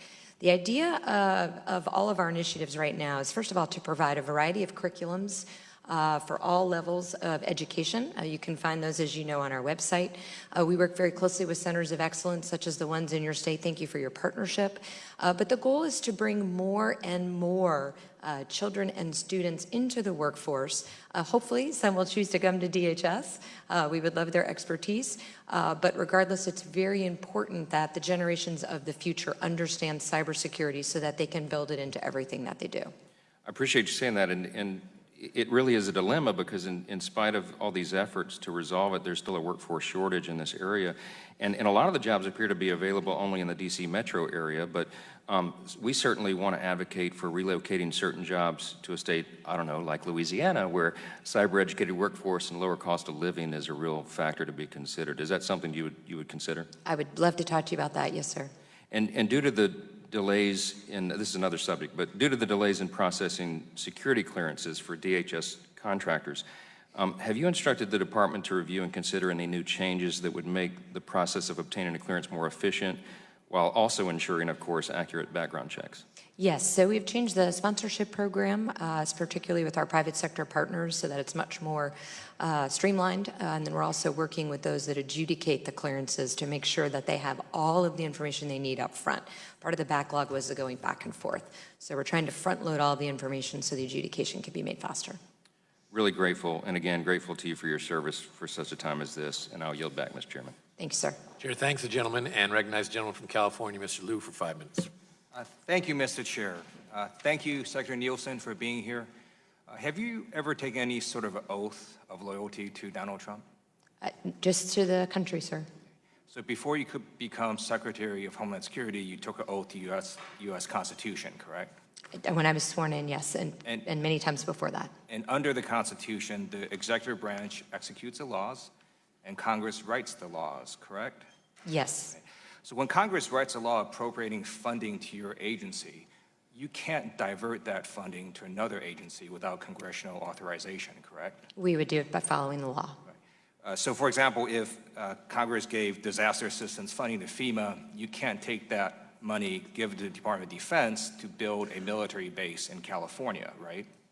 There are legal procedures, as you know, to reprogram. That is part of what's in any given appropriation. But yes, sir, we would do it by the law, whatever the law requires. And similarly, the Department of Defense couldn't take money we gave to them for fighter jets and then divert it to you to build a wall, correct? They would do it under the law, sir. So if Congress specifically has not authorized a wall nor appropriated a wall, the Department of Defense can't give you money to build a wall, isn't that right? I can't speak to Department of Defense authorities. Some of their pockets of money, similar to any department, do have some flexibility in how they can be spent and for what purposes. Sometimes the missions will overlap, but I'd have to defer you to the Department of Defense. Are you aware of any authority that will let the Department of Defense give money to you to build a wall? My understanding is there could be some pockets of money that could be considered for that use. If you could let us know what you think that would be.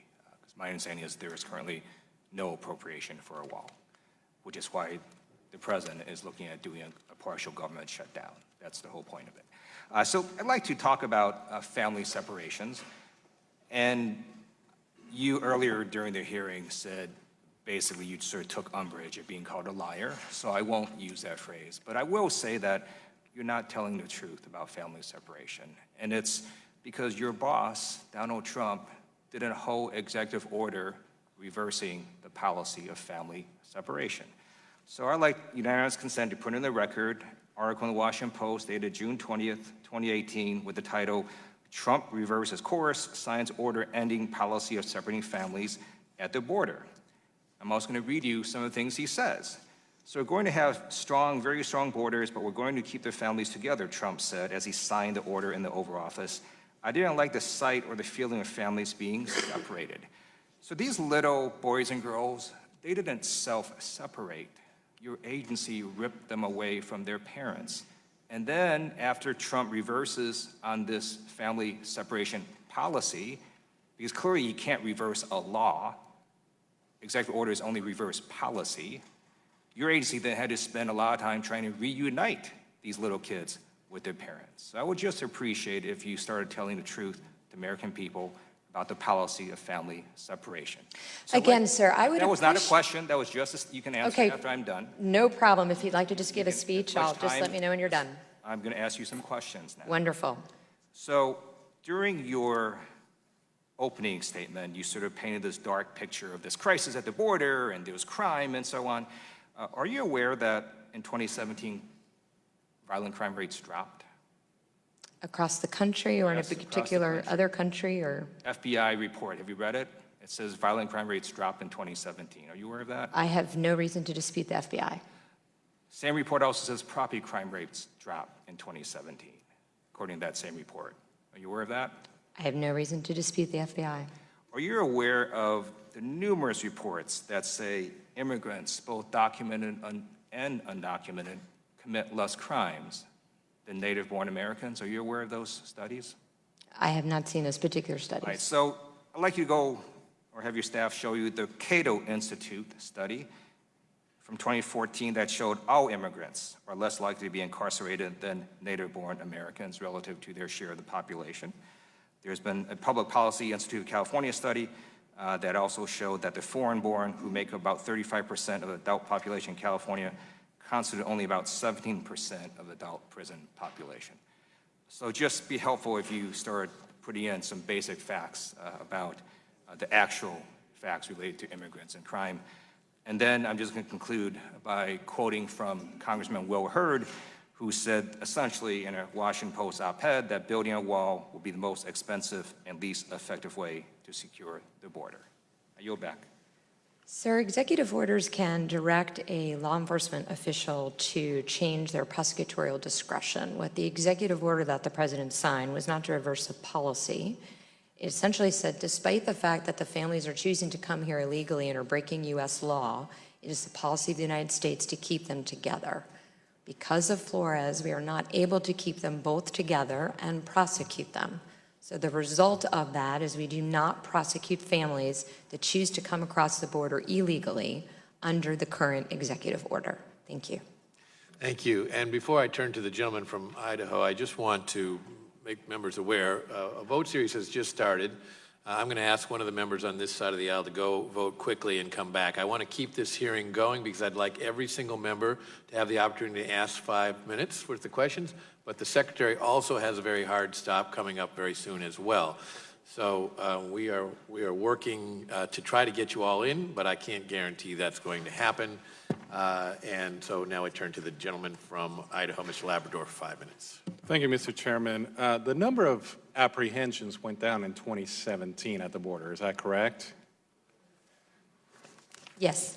So I don't think the data that was just presented to you about the number of crimes going down in 2017 actually correlates with the idea that illegal immigration does not have an effect on crimes. Isn't that correct? I would agree. I would agree. Yeah, so I think I would be careful with making that kind of argument in the future if I were on the other side. But you know we're in a humanitarian crisis at the southern border. We have some major issues, and currently the administration is unable to detain families together for longer than 20 days. We have issues with asylum. We have issues with all these other things. But something that touched me as I was listening to the hearing, as I was preparing for the hearing today, is this young girl who died on December 8th of this year. The reason it touched me is that on December 8th, I was celebrating my 51st birthday. And at the same time, I didn't know that this happened at the time, but at the same time that I'm with my family celebrating this occasion, you have a young girl at the border who is dying with her father there. And I don't think that I can blame the father. If I were in the father's situation, I would probably do some of the same things that he did. I would try to give my daughter the best life that he could. Do you blame the father for her death? No, sir. I don't think, and it would be so inappropriate to blame the USCIS or ICE or any person who works under you for the death of this girl. In fact, everything I've heard about this case, everything you testified to, was that you guys gave this young girl the best possible care that you could. Would you agree with that? I do, yes, sir. And in fact, you tried to save her life, isn't that right? They revived her twice. But there's something that we can blame for this death, and it's the current policies of the United States. The fact that the law is encouraging fathers who want to give their daughters a better life, just like I want to give my daughter a better life, to come to the United States illegally in a way that puts their family in jeopardy. It also, what we have is a policy that we have seen an increase in people coming to the United States illegally. We have seen an increase in people that are seeking asylum. And what we know is that these people are being lied to by cartels. Is that correct? Yes, sir. What are the cartels telling them about asylum? Unfortunately, when we encounter the aliens, we hear everything from their belief that seeking a job is a reason for asylum, seeking to reunify with their family is a reason for asylum. And they're telling you that that's what they're being told by the cartels. What the cartels tell them is if you get to the United States, you can get in and just claim asylum. The confusion and the misinformation that they're provided, however, are the many reasons for which asylum might be granted. They also, at the same time, though, do tell them that if they claim a credible fear and use those words, that they will absolutely be given entrance to the country. So you, as an administration, have been trying to change the policy to discourage these families from coming to the United States through illegal means. For example, you tried a few weeks ago, or maybe a few months ago, to change the policy so everyone would know that if you don't come through port of entry, you're not going to receive asylum, correct? Yes, sir. And it seems to me that the same people that are attacking you today for the death of this child and many other deaths that have occurred at the border because of people that are coming here illegally are the same people that are standing in the way of us having a safe way for people to come to the United States. Is that not true? One death is too many. Absolutely. But as you say, I work every day, as do the men and women of DHS, to try to limit the perils of that journey. That journey is dangerous. The smugglers are not humanitarians. Our system should not incentivize that type of a journey and use of criminals to get here. And in fact, today you made an announcement that there's going to be a new policy. Would this policy make it safer for these families that are trying to come to the United States? And would it make it safer for the families that actually have legitimate claims of asylum? It will help us help them faster. So guess who's against that policy?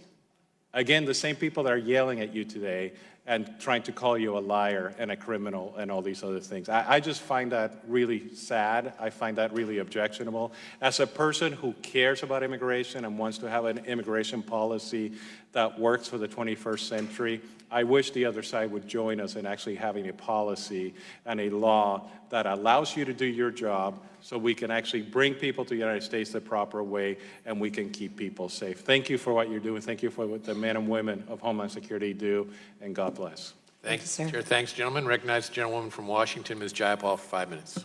Thank you, Mr. Chairman, and thank you, Madam Secretary, for being here with us.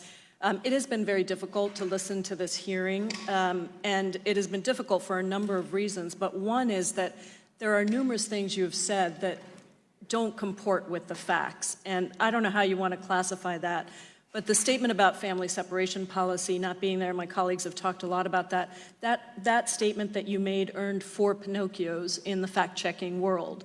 The statement that you made about 10% of asylum seekers having success is simply incorrect on many fronts, including that it doesn't take into account the effective legal counsel that is provided. When it's provided, those numbers go way up. If it's not provided, they go way down.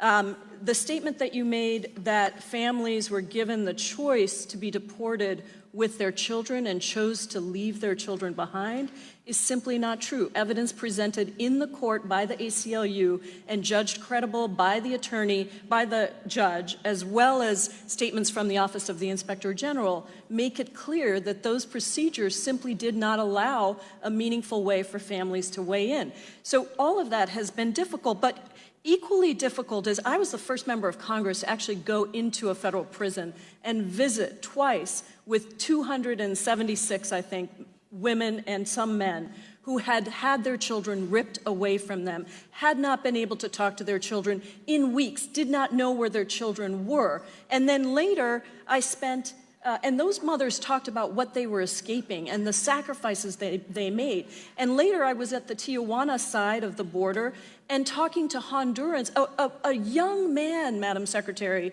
who was 16, I think, who had gunshot wounds in both his knees and had fled and had taped messages on his phone from his mother saying, "You cannot come back here, you will be killed." So the idea that these are illegal immigrants, first of all, they haven't even entered the country. Secondly, many of these people are fleeing deplorable conditions in other parts of the world. And your administration actually ended a program that was the Central American Minors Program that permitted children with parents lawfully present in the United States to effectively apply for refugee status from their home country. That shut out 2,714 children who had been granted conditional approval. The Trump administration ended that program. If you're so concerned about those young people, will you commit to restarting that very effective program? The problem with that program is, first of all, it was a categorical. I'm sorry. I'm going to take that as a no and ask you to please give me a written answer, just so Happy that, to. just because I'm so limited on timing. Understood.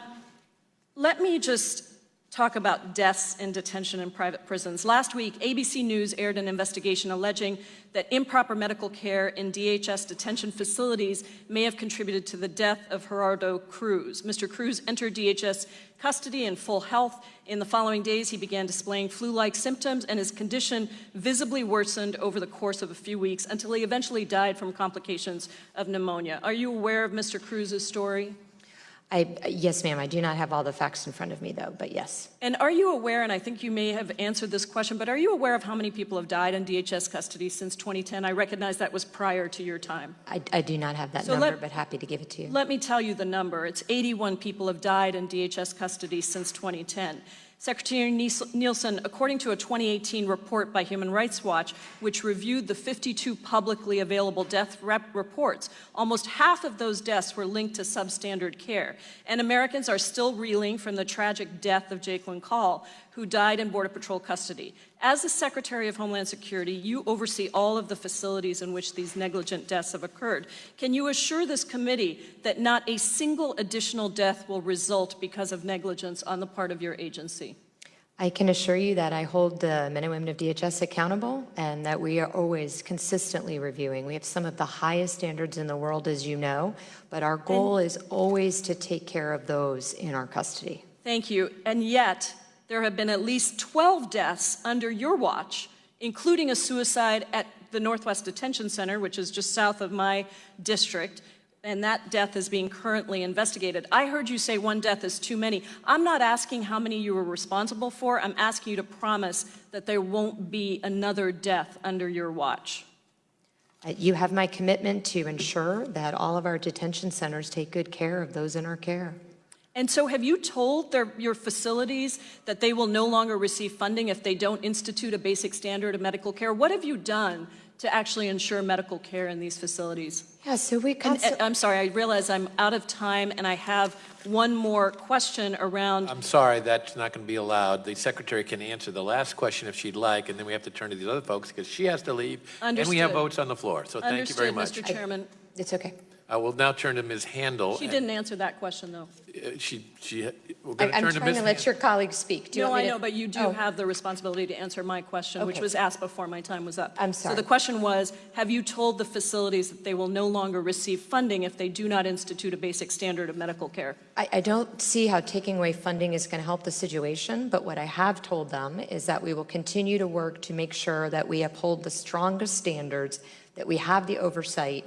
As you know, we welcome in NGOs all the time, whether it's UNHCR, whether it's the Red Cross, whether it's other part of the UNs, to check. We work with the private sector. We bring in experts. We constantly assess what our detention facilities are like, and we will continue to do that to make sure. Well, I look forward to receiving a more... The time has expired. The gentlewoman from Georgia, Ms. Handel, is recognized. Thank you, Mr. Chairman, and thank you, Secretary Nielsen, for being here. I appreciate your service and that of all of your colleagues at Homeland Security, so thank you.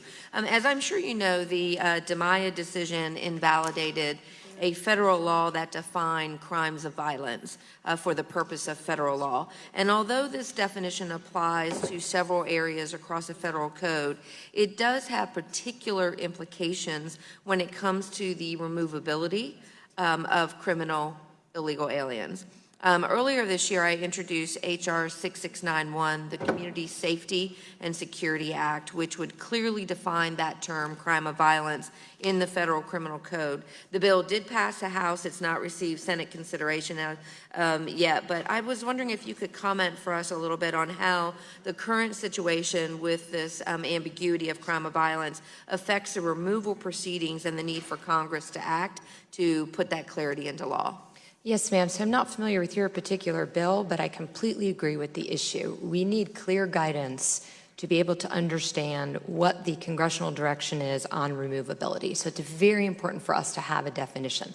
As you know, there's very confusing court cases. We do our best to comply with them all, but yes, we do need Congress to act. Okay, specificity matters. Yes, ma'am. Secondly, there's so many people who are watching this hearing from my district, and they have some really basic questions. For example, how many legal points of entry are there across the U.S.-Mexico border? It's late in the day, and I know. So I would. It's about between 20 and 30. Okay, That's my so certainly more than 20.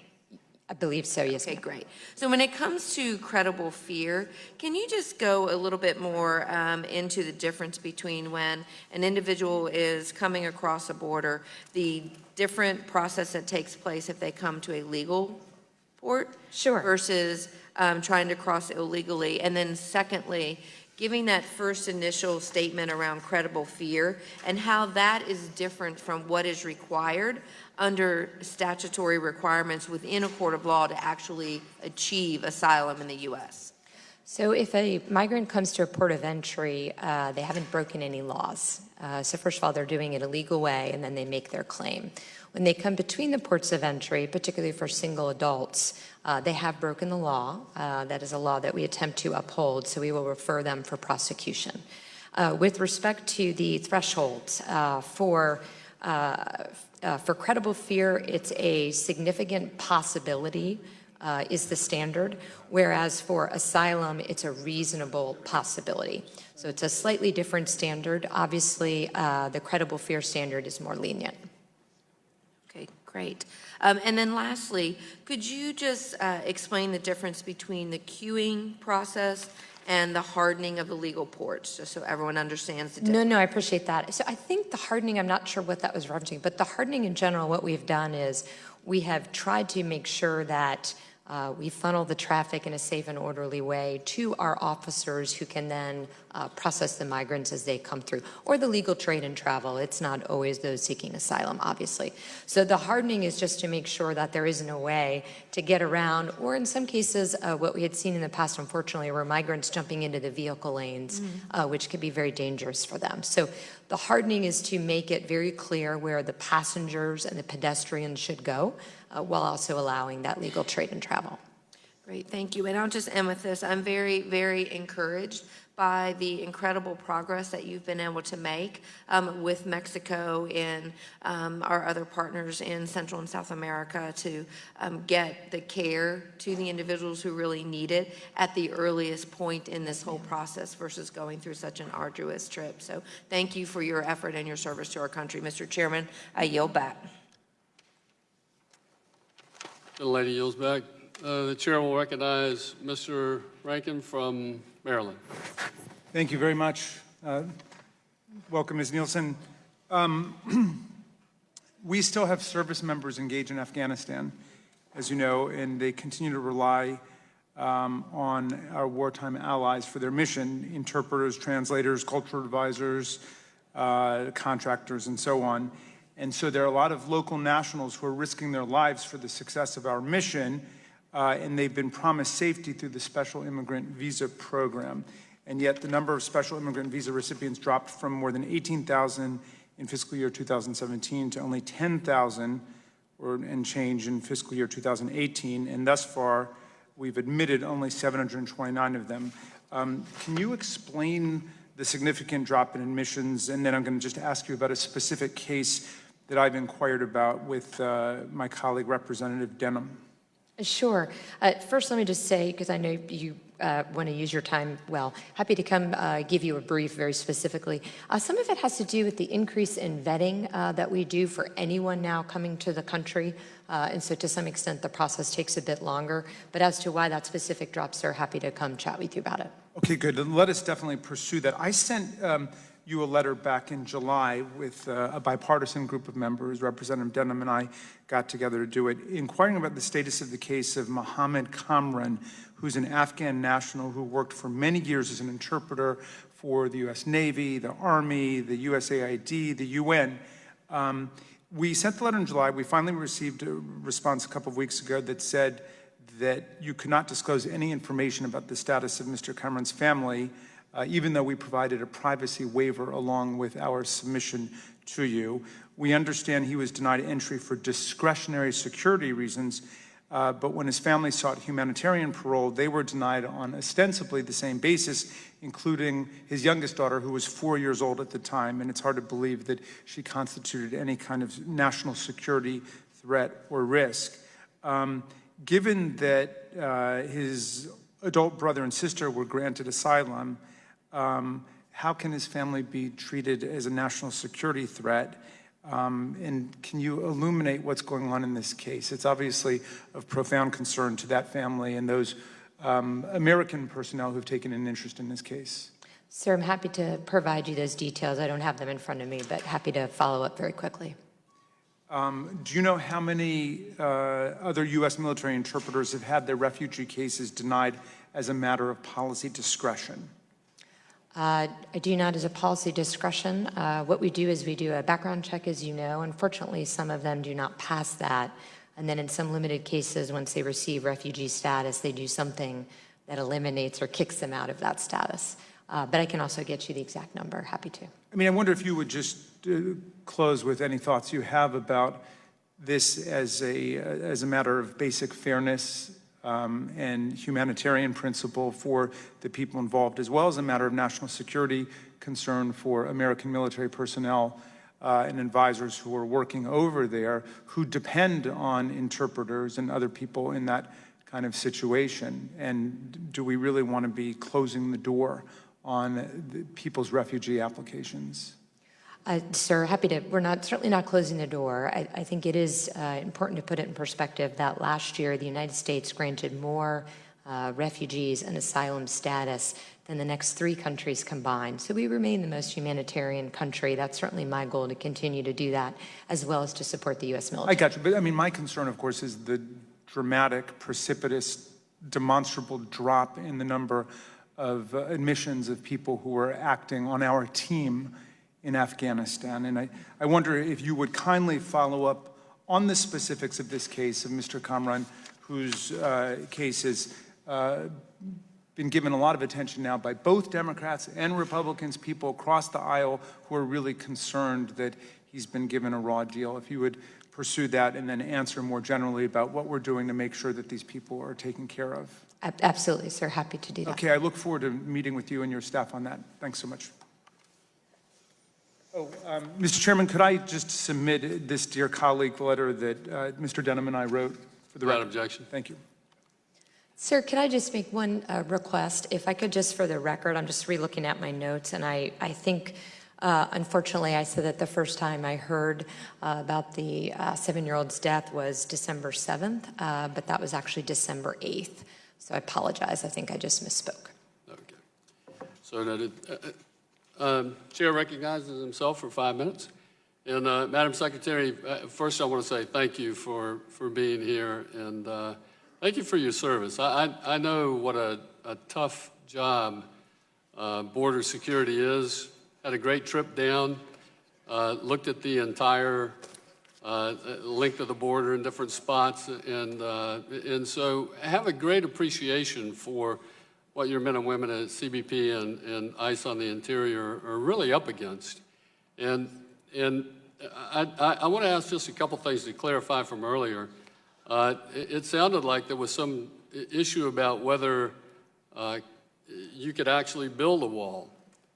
In fact, I believe the wall is probably under construction today, right? Yes, sir, it is. With 17 and 18 money, we'll have about 115 miles built.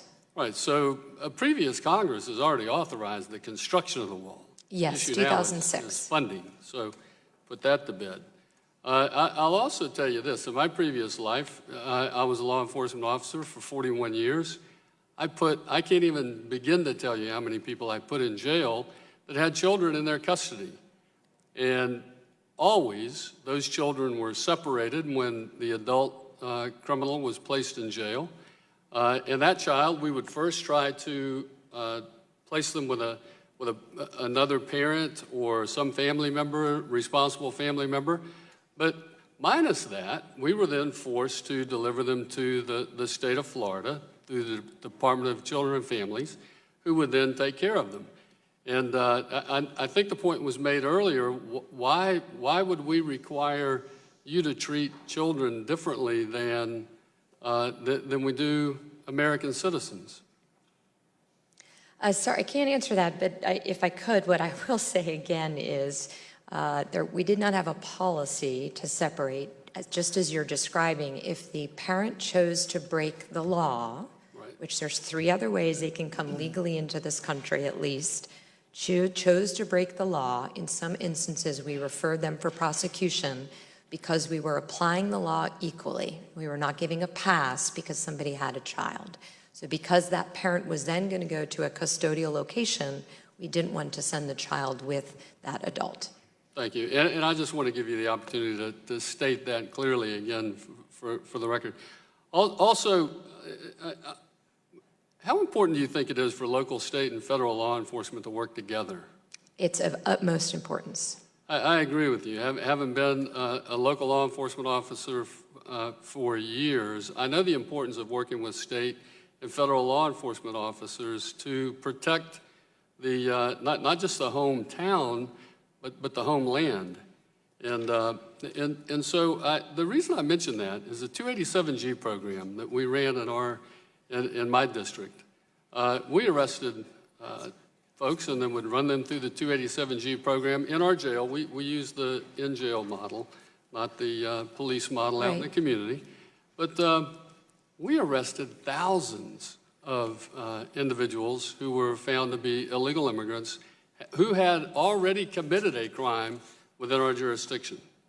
And looking at the numbers of those who are arrested under the ERO, who you know have committed crimes, do you have any idea what number, because of sanctuary cities, how many of those individuals are being placed back into the community instead of being turned over to ICE like most good law enforcement communities would do?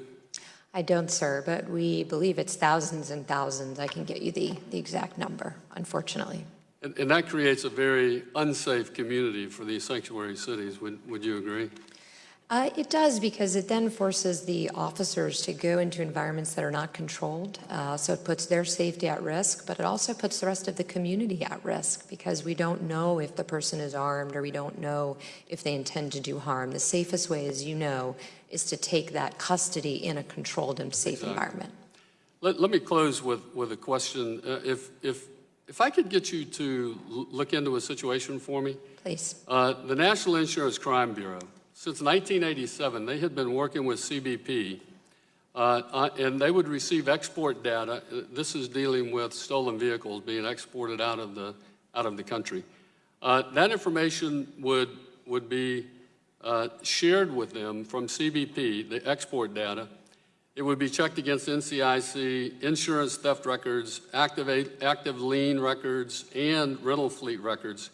And if a vehicle was being exported, was flagged in that Insurance Crime Bureau system, CBP would be notified, and they were able to then interdict that vehicle. And as you know, there's like 800,000 of these vehicles every year.